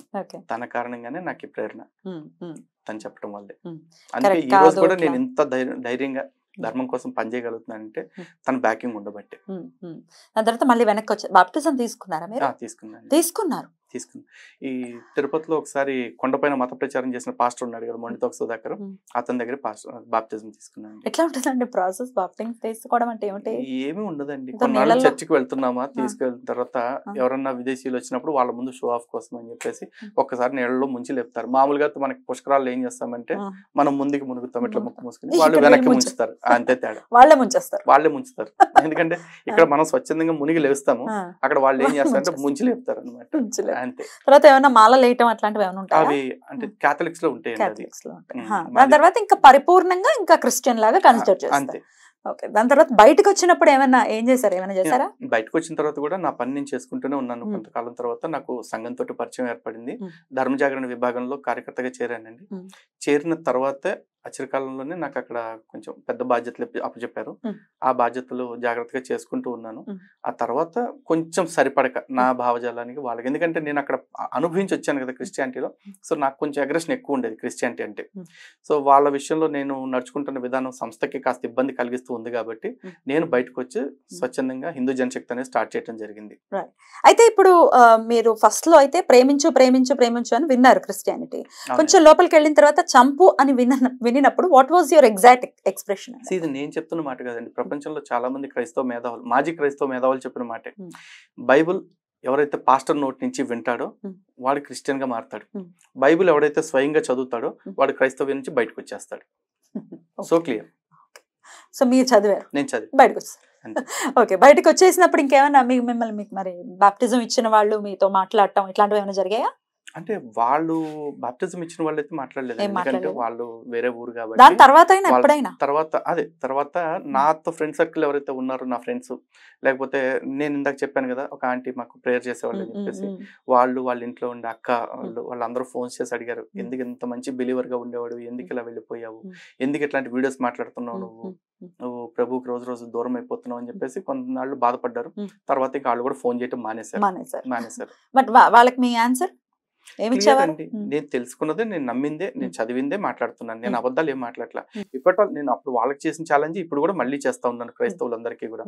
మన రెడ్ టీవీ వేదిక కూడా అడుగుతా ఉన్నాను, ఎవరైనా సరే క్రైస్తవులు హిందూ గ్రంథాల్లో లేని మంచి మా బైబుల్లో ఉంది అని నిరూపిస్తానని వస్తే గనక లైఫ్ టైం ఛాలెంజ్ ఇస్తున్నాను నేను వాళ్ళకి. రైట్ అండి. అయితే ఇలా మీలాగా వెళ్ళిపోయి మీకంటూ ఒక తోడ్పాటు ఉండింది మిమ్మల్ని బయటకు తీసుకురావడానికి, అది సుకృతంగా భావించాలి మీ విషయంలో. అయితే కొంతమంది చాలా సందిగ్ధంలో ఉండిపోతారండి, వెళ్ళిపోయాము ఏదో ఉద్రేకంతో వెళ్ళిపోయాము, అక్కడ లేదు అని మాకు అర్థమైంది, మళ్ళీ వెనక్కి రాలేకపోతున్నాం, మేము మమ్మల్ని భయభ్రాంతులకి గురి చేస్తున్నారు అనే వాళ్ళు ఉంటారు. వాళ్ళకి ఎట్లా కాల్ చేసే వాళ్ళు కూడా చాలా మంది అడిగే మాట ఇదేనా, ఏమంటే మేము క్రిస్టియానిటీలో ఉన్నాం కానీ మాకు ఉండటం ఇష్టం లేదు, వెనక్కి వచ్చేయాలని ఉంది, కానీ మాకు బాప్టిజం తీసుకున్నాము, మేము ఇప్పుడు వెనక్కి వెళ్తానికి వీల్లేదు, వెనక్కి వెళ్తే దేవుడు ఉగ్రతకు లోనైపోతామని, దేవుడు శాపాలకు గురవుతామని చెప్పేసి అంటున్నారు. అసలు దేవుడే లేడు నాయన అంటే వాళ్ళ దేవుడే లేడా, అసలు క్రీస్తు పుట్టలేదండి. నేను బైబిల్ గురించి కాదు, క్రీస్తు గురించి కూడా ఛాలెంజ్ ఇస్తున్నా క్రైస్తవులందరికీ కూడా. యేసు పుట్టినట్లుగా చారిత్రక ఆధారాలు ఏవైనా ఉండి నిరూపిస్తానికి సిద్ధంగా ఉంటే రండి. మొన్నటిదాకా మేము ఛాలెంజ్ ఇచ్చేవాళ్ళం, యేసుక్రీస్తు డిసెంబర్ 25న పుట్టినట్లుగా నిరూపిస్తే పలానా ప్రైజ్ ఇస్తామని చెప్పేసి. ఇప్పుడు అది కూడా కాదు, అసలు యేసుక్రీస్తు నిజంగా పుట్టినట్టు నిరూపించండి చాలు. నేను డేట్లు లేకపోతే ఇంకోటి ఫేట్లు ఏం అడగట్లా, యేసు పుట్టినట్టు నిరూపిస్తే చాలు. అరే అసలు పుట్టనే లేని దేవుడు నిన్నేదో చేపిస్తాడని, పీకేస్తాడని, కట్టగట్టేస్తాడని భయపడిపోయి ఆ బానిసత్వంలోనే మగ్గటం కంటే మీరు వచ్చే సనాతన ధర్మం ఎవరిది? మన సొంత ఇల్లు. మన సొంత ఇంటికి మనం రావటానికి, ఇప్పుడు మన ఇంటిని విడిచిపెట్టి పక్క మతంలోకి పోవటానికి మనం సిగ్గుపడలా, కానీ తిరిగి మన సొంత ఇంట్లోకి రావడానికి మాత్రం ఎందుకంత సిగ్గుపడుతున్నాం, భయపడుతున్నాం. ఎందుకు పడుతున్నాం అంటే ఇంట్లోంచి ఒక పిల్లోడు పారిపోయి వెళ్ళిపోయాడు, తల్లిదండ్రులు ఏదో కొడతారు తిడతారని చెప్పేసి 2 రోజులు దాక్కుంటాడు, 4 రోజులు దాక్కుంటాడు. ఓ వారం తర్వాత తిరిగి వెనక్కి వచ్చేస్తే ఎందుకు పారిపోయారా గాడి కొడక తల్లిదండ్రులు కొడతారా? నాయన ఇంటికి వచ్చావు సంతోషం, అదే 10,000 అని చెప్పేసి గుండెల్లో పెట్టుకుంటారు. మీ ఒక మామూలు తల్లిదండ్రులు ఎలా చేస్తే సనాతన ధర్మం ఇంకెంత గొప్పగా చూసుకుంటుంది. రైట్. ఇట్లా మీలా మాట్లాడే వాళ్ళు, మీరు మీలాగా రాధా మనోహర్ దాస్ గారు వినే ఉంటారు, మాట్లాడుతూ ఉంటారు, పచ్చి బూతులు తిడుతూ వీడియోలు పెట్టడం, లేకపోతే ఫోన్లు చేసి, ఆయన అయితే ఫోన్ నెంబర్ ఇచ్చేస్తారు, మాట్లాడండి, ఫోన్ చేయండి, 90 లక్షలు కూడా ప్రకటించారు, 26 ప్రశ్నలకి కనుక సమాధానం చెప్తారు, ఇట్లా రకరకాలుగా పచ్చి బూతులు తిడుతూ వాళ్ళు కాల్స్ చేయటము ఇట్లాంటివన్నీ చేస్తూ ఉంటారు. ఎట్లా చూడొచ్చండి? సాటి వాడిని ప్రేమించు అని చెప్పే వాళ్ళు ఇట్లా బూతులు ఎలా తిడుతున్నారు? ఒకటేనండి, ఇప్పుడు రాధా మనోహర్ గారు కావచ్చు, నేను కావచ్చు, ఇంకా చాలా మంది హిందూ సంఘాల వాళ్ళు ఉన్నారు కదా, మేము స్టార్టింగ్ నుంచి ఒకటే క్వశ్చన్ చేస్తూ ఉన్నాం, క్రిస్టియానిటీని క్వశ్చన్ చేస్తున్నాం, బైబిల్ని క్వశ్చన్ చేస్తూ ఉన్నాం, పాస్టర్స్ని క్వశ్చన్ చేస్తున్నాం. సగటు క్రైస్తవులు ఎవరితో కూడా మాకు శత్రుత్వం లేదు. కారణం ఏంటంటే ఈ క్రైస్తవులుగా చాలా మంది ఇప్పుడు అవుతున్న వాళ్ళు ఎవరైతే ఉన్నారో వాళ్ళందరూ ఒకనాడు హిందువులే. మళ్ళీ చెప్తున్నా చాలా కాన్ఫిడెంట్ గా, వీళ్ళందరికీ కూడా మళ్ళీ ఒకనాటికి హిందుత్వమే శరణాగతి, ఆ హిందుత్వపు దీని దగ్గరికి రావాల్సి ఉంటుంది వీళ్ళందరూ కూడా. అలాంటి వాళ్ళతో మాకేం శత్రుత్వం ఉండదు. కానీ మేము ప్రశ్నిస్తున్న ప్రశ్నలకి సమాధానాలు చెప్పకుండా కొంతమంది, నువ్వు యేసుని అంత పోటీగాడు అంటే, అరే బై ప్రాబ్లం ఉంటే యేసు వచ్చి తేల్చుకుంటాడు మాతో, నీకేం నొప్పి, నువ్వు సమాధానం చెప్పగలిగితే సమాధానం చెప్పు. నిజంగా యేసు సత్యమైన దేవుడు, యేసు మాట్లాడును అని చెప్పి అంటారుగా, అంత మాట్లాడే పుడింగ్ అయితే మీ అందరితో మాట్లాడటం కాదు, ప్రాబ్లం మాకుంది, మాతో వచ్చి మాట్లాడాలా. నన్ను ఒక్కడిని మతం మార్చమనండి, నాతో పాటు నా సంస్థలో ఉన్న వాళ్ళు, నా చుట్టూ ఉండేవాళ్ళు చాలా మంది మతం మారుతారు, మరి ఎందుకని ప్రయత్నం చేయరు? నన్ను నా కాడికి వచ్చేపాటికి యేసు నీలాంటి వాడితో మాట్లాడు అంటే ఎవరితో మాట్లాడతాడు? మత్స్యత్వం లేని వాడితో మాట్లాడతాడా? అడ్డమైన వాడు కూర్చుని కొబ్బరి నూనెతోని ఖర్చీపులతోని దెయ్యాలను వదిలిస్తున్నాను యేసునామమున అంటే, కనీసం ఆ పాస్టర్ దగ్గరికి పోయి కూడా మీ యేసు ఒరే నా పేరుతో ఎందుకు మోసం చేస్తావు ఎద్దవా అని చెప్పి నాపలేడు. మీ యేసు వచ్చి నన్ను ఆపుతాడా? ఎందుకు గాలి మాటలన్నీ మాట్లాడుతున్నారు? చేతనైతే మీ యేసుని వచ్చి తెలుసుకోమనండి. మీరు బూతులు మాట్లాడటం వల్ల నేను కానీ, రాధా మనోహర్ కానీ, మిగతా వాళ్ళు కానీ, ఎవ్వరు కానీ ఇది కూడా ఊడేది లేదు మాకు. మేము భయపడం. మీరు బూతులు 2 తిడితే మేము 200 తిడతాం రా బాబు. నేను బూతులు తిడతాం మాట్లాడితే మొదలెడితే ఒక్కొక్కడికి చెవులమ్మ రక్తం గారిద్దండి. ఇట్లా మాట్లాడుతున్నాం, గ్రంథాలు చదువుకున్నాం కాబట్టి ఇట్లా మాట్లాడుతున్నాం అంటే ఈ విధంగా చెప్తే జనాలు వింటారని, వినేవాడికి ఇలా చెప్తాం. వినని వాడెవడైతే ఉంటాడో వాడికి ఇలా చెప్పనుగా, నీ అమ్మ అంటే నీ అమ్మతో పాటు 200 చదువుతాను నేను, అంతే, తగ్గేదే లేదండి, తగ్గేదే లేదు అంతే. బ్యాడ్ కామెంట్స్ ని కూడా ఎట్లా చూస్తారు? ఎట్లా అడ్రస్ చేస్తారా? బ్యాడ్ కామెంట్స్ అస్సలు పట్టించుకోదేకే లేదు. కానీ వచ్చేవన్నీ చాలా అద్భుతంగా మిమ్మల్ని ప్రోత్సహిస్తూనే వస్తాయి. చాలా ఏదో ఉంటారు కదా, తుచ్చులు పుచ్చులు ఉంటారు కదా, ఆ పుచ్చుల వ్యాఖ్యలు మనం పట్టించుకోలేదు ఏమీ లేదు. ఒకటేంటంటే రాముడు లాంటోడే రావణాసుడికి నచ్చల, కృష్ణుడు లాంటోడే కంసుడికి నచ్చల, లలిత్ కుమార్ ఎవడు ఆఫ్టర్ ఆల్, రాధా మనోహర్ స్వామి ఎవరు ఆఫ్టర్ ఆల్, అందరికీ నచ్చాలి మేము ఎందుకు అనుకుంటామండి? ఎవరికి నచ్చినా నచ్చకపోయినా మేము ధర్మం కోసం పనిచేయడానికి వచ్చాం, ధర్మం కోసమే పనిచేస్తాం. చాలా మంది అంటారు వీళ్ళు సనాతన ధర్మాన్ని వాళ్ళ పాపులారిటీ కోసం వాడుకుంటున్నారండి, లేకపోతే వాళ్ళ డబ్బుల కోసం వాడుకుంటున్నారండి అని చెప్పేసి. ఈరోజు నేను చెప్తున్నా, ఒక క్రిస్టియన్ పాస్టరు మీటింగ్ పెట్టి రమ్మంటే ముఖ్యమంత్రి వెళ్తాడు, ఒక క్రిస్టియన్ పాస్టర్ మీటింగ్ పెట్టి రమ్మంటే ఎమ్మెల్యేలు ఎంపీలు అందరూ పోతారు. నేను జై శ్రీరామ్ అని ఒక మీటింగ్ పెట్టేసి హిందుత్వం కోసం రమ్మంటే ఎమ్మెల్యే ఎంపీలు కాదు కదా, కనీసం కార్పొరేటర్ గారు కూడా రాడు. ఎందుకు రాడంటే హిందువుల సభకు వస్తామంటే వాళ్ళకు భయం, మిగతా మతాలు ఓట్లు పోతాయేమని చెప్పేసి. అలాంటి హిందుత్వాన్ని ఎత్తుకున్నాం మేము. ఈరోజు మాకు శత్రువులు ఎవరో తెలుసండి? క్రైస్తవుడికి మేము శత్రువులు, ముస్లింలకు మేము శత్రువులం, నాస్తికులకు మేము శత్రువులం, కమ్యూనిస్టులకు మేము శత్రువులం, కాంగ్రెస్ వాళ్ళకి మేము శత్రువులం, అదేవిధంగా హిందూ సంఘాల్లో ఉండే చాలా మందికి మేము శత్రువులు. కారణం ఏంటంటే మాకు వచ్చినంత పాపులారిటీ వాడికి రాలేదు కాబట్టి వాడు మమ్మల్ని శత్రువు అనుకుంటాడు. ఇంతమంది శత్రువులు అవుతున్నా సరే మేము ఈ హిందుత్వం కోసం పనిచేస్తున్నాం అంటే కారణం ఏంటంటే ఇది మేం గొప్ప కాబట్టి కాదు, మన ధర్మం గొప్పది కాబట్టి, ఆ ధర్మం బాగుండాలి కాబట్టి, ఆ ధర్మం బ్రతకాలి కాబట్టి మన పని మనం చేస్తా ఉన్నాం. లలిత్ గారు ఎన్నో పురాణాలు ఖచ్చితంగా చదివారు, డెఫినెట్ గా మీరు ఇంత గుర్తు పెట్టుకుని శ్లోకాలతో సహా చెప్తున్నారు. ఏది బాగా కనెక్ట్ అయ్యి, ఏది బాగా మనసుకి దగ్గరగా ఉంటుంది? భాగవతం అల్టిమేట్. ఇంకా ఎందుకంటే భాగవతంలో ప్రతిదీ మనం ప్రాక్టికల్ గా తీసుకోవచ్చు, స్పిరిచువల్ గా తీసుకోవచ్చు, సోషల్ గా తీసుకోవచ్చు, టెక్నికల్ గా తీసుకోవచ్చు, ఫిజికల్ గా తీసుకోవచ్చు, సైకలాజికల్ గా. చాలా బాగా చెప్పారు, నాకు కూడా by the way. Right. Lalit గారు, జ్యోతిష్యం డెఫినెట్ గా చాలా అదొక beautiful subject end of the day. దాన్ని హెల్ప్ తీసుకొని వాళ్ళంటూ ఎవరు ఉండరు. మన హైందవులే కాదు, క్రిస్టియన్స్ తీసుకుంటారు, ముస్లిమ్స్ తీసుకుంటారు, మొత్తం ప్రపంచం అంతా కూడా దాన్ని హెల్ప్ తీసుకుని వెళ్తూ ఉంటుంది. ఇక భారతదేశంలో ఎక్స్ప్లాయిటేషన్ అనేది అన్ని ఫీల్డ్స్ లో అన్ని రకాలుగా ఉంటూనే ఉంటుంది. ఓన్లీ జ్యోతిష్యంలో ఉంటుందని ప్రత్యేకించి మనం ఏమి సర్టిఫికెట్స్ ఇవ్వాల్సిన అవసరం లేదు. బట్ దెన్ జ్యోతిష్యం అనేది ఒక చాలా పెద్ద ఘోరమైన విషయము. దానివల్ల ఎక్స్ప్లాయిట్ అయిపోతున్నారు. కోటాను కోట్ల రూపాయలు అమాయకమైనటువంటి జనాల నుంచి లూటీ చేస్తున్నారు అంటూ ఈ సోకాల్ హ్యూమనిస్టులు మాట్లాడటం జరుగుతుంటుంది. సో నా పాయింట్ ఏంటంటే, ఎక్స్ప్లాయిట్ చేసే వాళ్ళ గురించి కాదు, నిజంగా శాస్త్రం చదువుకున్న వాళ్ళు. ఇప్పుడు వాళ్ళ కుటుంబ పోషణ అవ్వచ్చు, దాన్ని చదువుకోమని చెప్పి మన గవర్నమెంటే చెప్పింది, దానికి డిగ్రీ కూడా ఇస్తోంది కదా, దాన్ని కూడా తిట్టేటటువంటి హ్యూమనిస్టులు ఉన్నారు. దీన్ని ఎట్లా చూస్తారు? ఉంటారండి. హ్యూమనిస్టుల పేరుతోటి కొంతమంది కార్టూన్ మొక్కలు, లేకపోతే సర్కస్ లో జోకర్, బఫూన్, లంబడి కొడుకులు ఇట్లాంటి వాళ్ళు కొంతమంది కూర్చొని, సారీ నా వర్డ్స్ ఇట్లాంటి మీ ఛానల్ పర్మిట్ చేస్తో లేదు నాకు తెలియదు, బట్ యాక్చువల్లీ చెప్తున్నాను, అట్లాంటి లంబడి కొడుకులు ఎవరైతే మాట్లాడే వాళ్ళు ఉన్నారో వాళ్ళందరికీ ఒక మాట చెప్పాలండి. జ్యోతిష్యం అంటే జ్యోతిష్యుల్ని చూసేసి ఇదే జ్యోతిష్యం అని ఫిక్స్ అవ్వకూడదు. జ్యోతిష్యం ఇస్ డిఫరెంట్, జ్యోతిష్యుడు ఇస్ డిఫరెంట్. జ్యోతిష్యం అనేది ఎప్పుడు శాస్త్రం.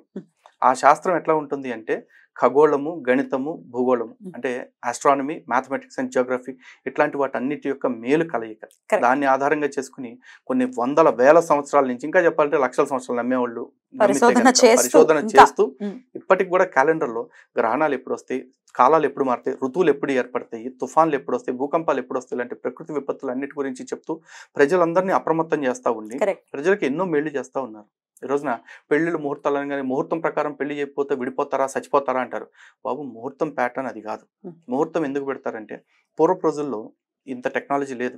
అంటే ఈ ఏలు పట్టుకుంటే వాన పడుద్ది, ఏలు పట్టుకుంటే వాన పడదని చెప్పి అంత గొప్ప సైన్స్ లేదు కాబట్టి ఆ రోజుల్లో జ్యోతిష్యుడి దగ్గరికి వెళ్ళిపోయి ఒక పెళ్లికి ముహూర్తం పెట్టమనేవాళ్ళు. ఆయన ఒక ముహూర్తం పెట్టి మాఘమాసంలో పలానా తిదినాడు పెట్టుకుంటారా అంటే ఆ రోజున ముహూర్తం పెట్టుకుని ఒక 40 నిమిషాలు 43 నిమిషాలు ముహూర్తం పెట్టేవాళ్ళు. ఆ ముహూర్త కాలంలో వివాహానికి ఏర్పాట్లు చేసుకునేవాళ్ళు. ఎందుకు అలా చేసుకునేవాళ్ళు అంటే, అంత డబ్బు ఖర్చు పెట్టి అంతమందిని బంధుమిత్రులను పిలుచుకుంటున్నప్పుడు ఆ రోజు అనుకోకుండా ఏదైనా వరదో, తుఫానో, భూకంపం వస్తే అనవసరంగా మొత్తం అబాస్పాలైపోతుంది, ఇబ్బందులు పడతారు. కాబట్టి అటువంటివి ఏవి జరగని ఒక రోజుని చూసి, ఇదిగో ఈ రోజున ముహూర్తం పెట్టుకో అనేవాళ్ళు. ఆ రోజు మొత్తం మీద ముహూర్తం పెడితే పొద్దు నుంచి సాయంత్రం దాకా ఎవడు కూర్చుంటాడు కాబట్టి ఒక స్థిరమైన ముహూర్తం 40 నిమిషాలు 50 నిమిషాలు పెట్టి ఈ సమయంలోపు ఆ తంతును పూర్తి చేసుకోండి అని చెప్పేవాళ్ళు. అది దేనికి చెప్పారు? సేఫ్టీ కోసం చెప్పారు. కానీ మనం మూర్ఖత్వం వైపు వెళ్ళిపోయి ఆ ముహూర్తంలో తాళి కట్టకపోతే కొట్టుకు చచ్చిపోతారు, విడాకులు అయిపోతాయి అని చెప్పేసి మనం తప్పుడు ప్రచారాలు చేస్తాం. That is not the problem of శాస్త్రం. అది చెప్తున్న వాళ్ళు, చేస్తున్న వాళ్ళ యొక్క తప్పు. ఈ రోజున సైన్స్ విషయంలోనే తీసుకుందాం. చాలా మంది గొప్ప గొప్ప డాక్టర్లు ఉన్నారు, మనకి ప్రాణాలు కాపాడుతున్న వాళ్ళు ఉన్నారు. కానీ అదే డాక్టర్లు దొంగ సర్టిఫికెట్లతో వైద్యం చేసి చంపేస్తున్న వాళ్ళు లేరా అండి? అప్పుడు ఎవరిని అనాలి మనం? మెడిసిన్ అంటామా, ఆ వ్యక్తిని అంటామా? అలాగే శాస్త్రం ఎప్పుడు గొప్పదే. ఆ శాస్త్రాన్ని సరిగ్గా ప్రెజెంట్ చేయలేక తప్పుడు ప్రెడిక్షన్స్ చెప్తున్న వాళ్ళు కొంతమంది ఉంటే ఉండొచ్చు. అలానే శాస్త్రమే లేదు అని అంటే అది కరెక్ట్ కాదు కదా. మరి నిజంగా వీడు హ్యూమనిస్ట్ అయితే ఈ హ్యూమనిస్ట్ గాడు ఆ పద్ధతిలో ఆలోచించాలి. అలా ఆలోచించకుండా ఒకరిని బట్టి మొత్తం ఆ శాస్త్రమే తప్పు, ఆ వ్యవస్థే తప్పు అని మాట్లాడితే ఎలాగండి? ఈ రోజున జ్యోతిష్యులు ఉన్నారు, ఈ రోజున వ్యాపారం అయిపోయింది కొంతమందికి. నిజంగా నేను చెప్తున్నా, వాడెవడో లేవలేనోడు, బాబుగాడు ఇట్లాంటి వాళ్ళు చెప్తే నాకు సంబంధం లేదండి. నేను చెప్తున్నాను, జ్యోతిష్యం అనే పేరుని అడ్డం పెట్టుకుని ఎవడైనా ఎక్స్‌ప్లాయిటేషన్ చేస్తుంటే వాడికంటే ముందు నేను ఖండిస్తా. ఎందుకు నువ్వు రావాల్సిన అవసరం లేదు, దేశ విదేశాల నుంచి ఎక్కడి నుంచి కట్టలు కట్టాల్సింది ఏం లేదు. నేను ఖండిస్తా.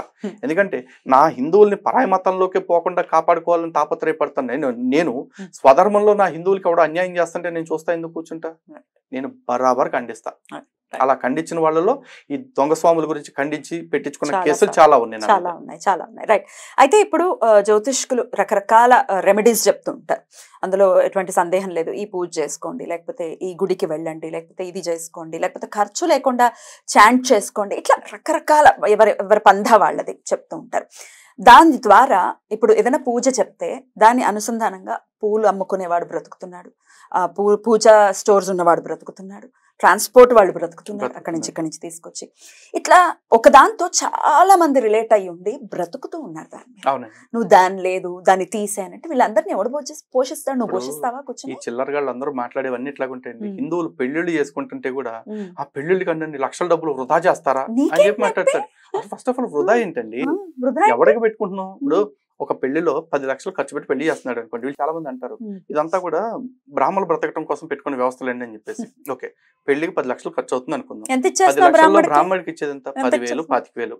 మిగతా డబ్బులన్నీ ఏం చేస్తున్నావు? నీ బంధువులకి బట్టలు కొనడానికి, నీ బంధువులకి భోజనం పెట్టడానికి, నీ బంధువులకి నీ మెహర్బాని చూపించుకోవడానికి చేస్తావు. ఆ డబ్బంతా వేస్ట్ అవ్వట్లేదు కదా.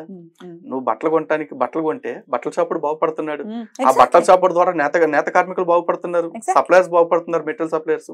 అలాగే నువ్వు డెకరేషన్ చేసుకుంటున్నావు అంటే ఫ్లవర్ వెండర్స్, డెకరేటర్స్ వీళ్ళందరూ బాగుపడతా ఉన్నారు, క్యాటరర్స్ బాగుపడుతున్నారు, క్యాటరర్స్ కి సప్లై చేసే సప్లయర్స్ బాగుపడుతున్నారు. మార్కెట్ లోకి నీ డబ్బంతా బ్లాక్ అవ్వకుండా బయటకు వస్తా ఉంది, రొటేషన్ లోకి వస్తా ఉంది. At least feel happy for that. And Hindu పండుగలు వస్తున్నాయి, వినాయక చవితి వస్తుంటే ఇదిగో వినాయక చవితికి మట్టి విగ్రహాలు పెట్టకపోవడం వల్లే మొత్తం కాలుష్యం వచ్చేస్తుంది అని చెప్పేసి అంటా ఉంటాడు. మరి మట్టి విగ్రహాల వల్లే కాలుష్యం వస్తుంది, లేదు మట్టి విగ్రహాలు పెట్టకపోవడం వల్ల కాలుష్యం వస్తుందని నువ్వు అంటున్నావు. కానీ హిందూ పండుగ అయిన వినాయక చవితిలో రోడ్డు పక్కన దొరికిన పచ్చి ఆకులు తీసుకొచ్చి అమ్ముకుని కూడా కొన్ని కుటుంబాలు బతికేస్తున్నాయి. చెరువులోంచి పుక్కట్లో దొరికే మట్టిని తవ్వుకొచ్చి వాటిని విగ్రహాలుగా మార్చి అమ్ముకుంటూ ఇంకొన్ని కుటుంబాలు బతికేస్తున్నాయి. నీకు వచ్చిన కష్టం ఏంట్రా? దాన్ని ఆపేయాలి. నీ నాస్తికత్వం వల్ల ఎవడన్నా బాగుపడుతున్నాడు? క్రాకర్లెస్ దివాలి, ఐడల్లెస్ వినాయక చవితి, కలర్లెస్ హోలీ అంతే. యాక్చువల్లీ క్రాకర్లెస్ దివాలి అని మాట్లాడుతున్న ఈ సన్నాసులు అందరూ దీపావళి ఇప్పుడు మాట్లాడతారు. మొన్న అంబేద్కర్ విగ్రహాన్ని అంబేద్కర్ విగ్రహాన్ని ఓపెనింగ్ చేశారు ఆంధ్రాలో. మొత్తం అసలు బీభత్సమైన ఫైర్ వర్క్స్ పెట్టారండి. 31st నైట్ పెడతారు, క్రిస్మస్ కి కాలుస్తున్నారు, ప్రతి పెళ్లికి కాలుస్తున్నారు. రాజకీయ నాయకులు గెలిస్తే మొన్న ఎలక్షన్స్ అయిపోయిన తర్వాత ఎన్ని టపాకాయలు కాల్చారు. మరి దాని గురించి మాట్లాడు. ఎవరికి కాలుష్యం రాదు. ఇప్పుడు కాల్చే టపాకాయలు అన్ని కార్బన్ డైఆక్సైడ్ బదులు ఆక్సిజన్ విడుదల చేస్తాయి. అప్పుడు దాకా కుక్కలకి చెవులు నొప్పులు వస్తే ఆ రోజు మాత్రం క్యాబ్లో డాన్స్ చేస్తాయి కుక్కలు. ఎందుక బతుకులు? Why this selective sympathy and selective hypocrisy? అదే ఇక వాళ్ళు భావ దారిద్ర్యంతో ఖచ్చితంగా ఉంటారు, లేకపోతే మనంత తెలివైన వాళ్ళు ఎవరు లేరు అని మూర్ఖులుగా బిహేవ్ చేస్తారు. రావణాసురుడు కూడా తన తప్ప ఎవడో తెలివైనడు కాదు, తనకి సకల శాస్త్రాలు తెలుసన్న అహంకారంతో వెర్రవిగే చివరికి ఆ సాగు చచ్చాడు. 10 తలలున్నా పోయాయి, ఎన్ని తలలున్నా పోతాయి. రైట్ అండి. సెక్యులరిజం అంటే ఏంటండి అసలు? సెక్యులరిజం అంటే భారతదేశంలో ఇప్పుడు నడుస్తున్న ప్రచారం ఏమిటి అంటే, ఇప్పటిదాకా నడిచిన ప్రచారం ఏమిటి అట్లీస్ట్ అంటే, అన్ని మతాలని సమానంగా చూడటం. నిజానికి అన్ని మతాలని సమానంగా చూడటం అనేది సెక్యులరిజం కాదండి, జస్ట్ టాలరెన్స్. అది ఆ టాలరెన్స్ హిందువులకి ఎవడో కొత్తగా నేర్పక్కర్లా. ఎందుకంటే ఈ రాజ్యాంగం రాకముందు, రాజ్యాంగంలో సెక్యులర్ పదం రాకముందు కూడా ఈ దేశంలోకి అనేక మతాలు వచ్చాయి. అనేక మతాలు ఇక్కడే పందెంకోళ్ళలాగా మేసి బలిసి ఆ మతస్థులు ఇక్కడే మన మీద దాడులు చేసి చంపడం అన్ని జరిగాయి. మనకెవడో టాలరెన్స్ గురించి చెప్పక్కర్లా. కానీ ఈ సెక్యులరిజం అనే దాని గురించి ఖచ్చితంగా ప్రతి హిందూకి, ప్రతి భారతీయుడికి తెలియాలి. నిజానికి సెక్యులరిజం అనేది మనది కాదు, యూరోపియన్ దేశాల నుంచి మనం అందిపుచ్చుకున్నాం. అక్కడ ఎందుకు తీసుకోవాల్సి వచ్చింది? వాళ్ళకంటే పూర్వపు రోజుల్లో అక్కడ చర్చి యొక్క ఆధిపత్యం ప్రభుత్వాల మీద నేరుగా ఉండేది. నేరుగా ఉండి ప్రభుత్వాలని వాళ్ళు ప్రతి దానికి ఒత్తిడి చేస్తూ ఉండేవాళ్ళు. దాంతో కొన్ని ప్రభుత్వాలు ఏం చేశాయంటే, మా ప్రభుత్వం సెక్యులర్, మేము చర్చ్ మాటల్ని పట్టించుకోము, ఎందుకంటే అందరినీ గౌరవంగా చూసుకుంటామని చెప్పేసి చెప్పారు. అక్కడ ప్రభుత్వం క్లియర్గా చెప్పింది ఏమిటంటే, మతరహితమైన రాజ్యము, మతరహితమైన ప్రభుత్వం అని చెప్పేసి చెప్పారు. ఈవెన్ మన రాజ్యాంగం ప్రకారం చూసుకుంటే కూడా సెక్యులర్ అంటే ఏంటంటే, ప్రభుత్వం నేరుగా ఏ మతానికి ప్రాతినిధ్యం వహించదు, ఏ మతాన్ని కలిగి ఉండదు, ఏ మతాన్ని కలిగి ఉండదు అని చెప్పేసి అంటారు. కానీ ఈ రోజు భారతదేశంలో చూడండి, భారతదేశం పక్కన పెట్టండి, 2 తెలుగు రాష్ట్రాల్లో చూడండి, దేవాలయాలన్నీ ఎవరి కంట్రోల్లో ఉన్నాయండి? ప్రభుత్వాల కంట్రోల్లో ఉన్నాయి. మరి అదే ప్రభుత్వాల కంట్రోల్లో ఏ మతాన్ని ఒకదాన్ని ప్రోత్సహించం, అన్ని మతాలని సమానంగా చూస్తా ఉన్నప్పుడు చర్చిని, మసీదుని, గురుద్వారాన్ని కూడా నీ కంట్రోల్లో పెట్టుకోవాలి కదా. మరి పెట్టుకోవద్దని ఈ రోజున ఏపీ ప్రభుత్వం చూసుకుంటే నవరత్నాల పథకాల కోసం అని చెప్పేసి దేవాదాయ శాఖ డబ్బుల్ని ధైర్యంగా తీసేసుకుని వాడేస్తుంది. మరి అంతే ధైర్యంగా వక్ఫ్ బోర్డు డబ్బుల్ని లేకపోతే చర్చి డబ్బుల్ని తీసుకోవట్లేదే. ప్రేమ ఉందనుకోవచ్చా వాళ్ళకి అక్కడ, లేకపోతే భయం ఉందనుకోవచ్చు, ఏముందనుకోవచ్చు వాళ్ళకి? ఖచ్చితంగా భయం అండి, అవసరాలండి, అవసరాలు, భయం. ఈ రోజున హిందువుల పట్ల వాళ్ళకి ఎటువంటి భయము లేదు. ఎందుకంటే హిందూ దేవాలయాల సొమ్ముని తీసుకుంటే కాదు, దేవాలయాలు 200 దేవాలయాల పైన దాడులు జరిగితేనే అడిగిన దిక్కులేదు హిందువులకి. ఈ రోజున హిందువులు డబ్బుల గురించి ఎవడు అడుగుతాడు? పైగా ప్రతోడు నీతులు చెప్తాడు, ఆ డబ్బుల్ని దేశాభివృద్ధికి వాడొచ్చుగా అని చెప్పేసి. దేశాభివృద్ధికి దేవాలయాల డబ్బులు వాడాలా? దేవాలయాల డబ్బులు ఎందుకు వాడాలి? ఈరోజు దేశాభివృద్ధికి పనికొస్తేనేగా నేను ఇన్కమ్ ట్యాక్స్ కడుతుంది, దేశాభివృద్ధికి పనికొస్తుందనేగా నేను ప్రతి వస్తువు మీద జిఎస్టీ కడుతుంది, దేశాభివృద్ధికి ఉపయోగపడుతుందనే కదా నేను పెట్రోల్ మీద వ్యాట్ కడతా ఉంది. ఇంకా సరిపోవట్లేదు. మరి ఇవన్నీ చాలకుండా దేవాలయాల మీద తీసుకోవటం ఏంటి? అసలు దేవాలయాల డబ్బులు తీసుకోవటానికి నీకు అధికారం లేదనేగా రాజ్యాంగం చెప్తా ఉంది. ఆర్టికల్ 26 ప్రకారం నీకు నచ్చిన మత కేంద్రాన్ని నిర్వహించుకునే హక్కు ప్రతి మతానికి ఇచ్చారు. అందరూ నిర్వహించుకుంటున్నారు. ఒక క్రైస్తవుడు చర్చికి పోవాలంటే నేరుగా పోవచ్చు, ఒక ముస్లిం మసీదులోకి పోవాలంటే నేరుగా పోవచ్చు. నేను గుడికి పోవాలంటే బయట పార్కింగ్ దగ్గర టికెట్ కొనాలి, బయట చెప్పులు పెట్టుకోవడానికి టికెట్ తీసుకోవాలి, లోపల దర్శనానికి టికెట్ కావాలి, అర్చనకి, అష్టోత్తరానికి, అభిషేకానికి, సహస్రనామానికి, దీపాలంకరణ సేవకి దేనికి కావాలంటే టికెట్ కొనుక్కోవాలి. అన్నీ అయిపోయి బయటకు వచ్చిన తర్వాత ఇంత ప్రసాదం. అది ప్రసాదం అంటే ఏంటండి? ఆశీర్వదించి ఇచ్చే ఒక ఫుడ్. ఆ ప్రసాదాన్ని నిజానికి దేవాలయాల్లో ఫ్రీగా ఇవ్వాలిగా. ఆ ప్రసాదాన్ని కూడా నేను డబ్బులు పెట్టి కొనుక్కోవాలిగా. బయటకు వచ్చి టెంకాయ కొట్టాలంటే ఆ టెంకాయ కొడతానికి కూడా టోకెన్ తీసుకోవాలిగా నేను. అన్నీ అయిపోయిన తర్వాత నా దేవాలయంలో పూజ చేసిన, గొంతు చించుకుని మంత్రాలు చదివిన మత పెద్ద ఎవరైతే ఉంటారో పూజారి గారు, ఆ పూజారి గారికి డబ్బులు ఇవ్వడానికి ప్లేట్ దగ్గరికి వెళ్తే బోర్డు పెడతాడు, ప్లేట్లో కానుకలు వేయకూడదు, హుండీల్లోనే వేయాలని చెప్పేసి. నా డబ్బుల మీద నీ పెత్తనం ఏంట్రా? నేను వ్యాట్ కట్టా, జిఎస్టీ కట్టా, ఐటీ కట్టా, నా జేబులో ఉన్న డబ్బులు నా ఇష్టం వచ్చినట్టు చేసుకుంటా. నువ్వేడు నా డబ్బులకు బోర్డు పెడతానికి? అంటే ఈ దేశంలో హిందువులు వాడి జేబులో డబ్బు వాడికి ఖర్చు పెట్టుకునే అధికారం లేదు, వాడి దేవాలయంలో డబ్బు వాడి దేవాలయానికి విచ్చలవిడిగా ఖర్చు పెట్టుకునే అధికారం వాడికి లేదు. అందరికీ ఉన్న మత స్వేచ్ఛ నాకెందుకు లేదు? అందరికీ ఉచితంగా వచ్చే మత స్వేచ్ఛ నాకెందుకు ఇంత ఖరీదైపోయింది? నేను అడగొద్దా? వస్తుందంటారా మార్పు? ఇట్లా ఈ గవర్నమెంట్స్ నుంచి బయటికి వస్తాయనుకోవచ్చా మన దేవాలయం? రావాలండి. వస్తుందా అంటే ఒకటి, ఫలితాన్ని ఆశించి పనిచేయొద్దని చెప్పి భగవద్గీతలో చెప్పారు. కాబట్టి మా ప్రయత్నం మేము చేస్తున్నాం, ప్రతిరోజు చేస్తానే ఉన్నాం. ఈ దేవాలయాలని ప్రభుత్వ కబంధ హస్తాల నుంచి, ఇంకా చెప్పాలంటే ప్రభుత్వాల కబ్జా నుంచి. కబ్జా అనే మాట ఎందుకంటున్నానంటే, నేనేం ప్రభుత్వాన్ని, నేను మా తాతలు మా ముత్తాతలు ఎప్పుడు ముష్టెత్తుకోలే. బాబు మా దేవాలయాన్ని మేము ఏడవలేకపోతున్నాం, మేము మెయింటైన్ చేసుకోలేకపోతున్నాం, నువ్వు వచ్చి మెయింటైన్ చేసి పెట్టని నేను అంట్లా. వాళ్ళు వచ్చి తగుదనమ్మా అని పెత్తనాన్ని నెత్తినేసుకుని మా దేవాలయాలను వాళ్ళ కబ్జాలో పెట్టుకున్నారు. ఒరే మీ వల్ల కాదు కానీ మీ దేవుణ్ణి, మీ దేవాలయాన్ని, మీ భూముల్ని, మీ డబ్బుల్ని మేము కాపాడుతామని వచ్చారు.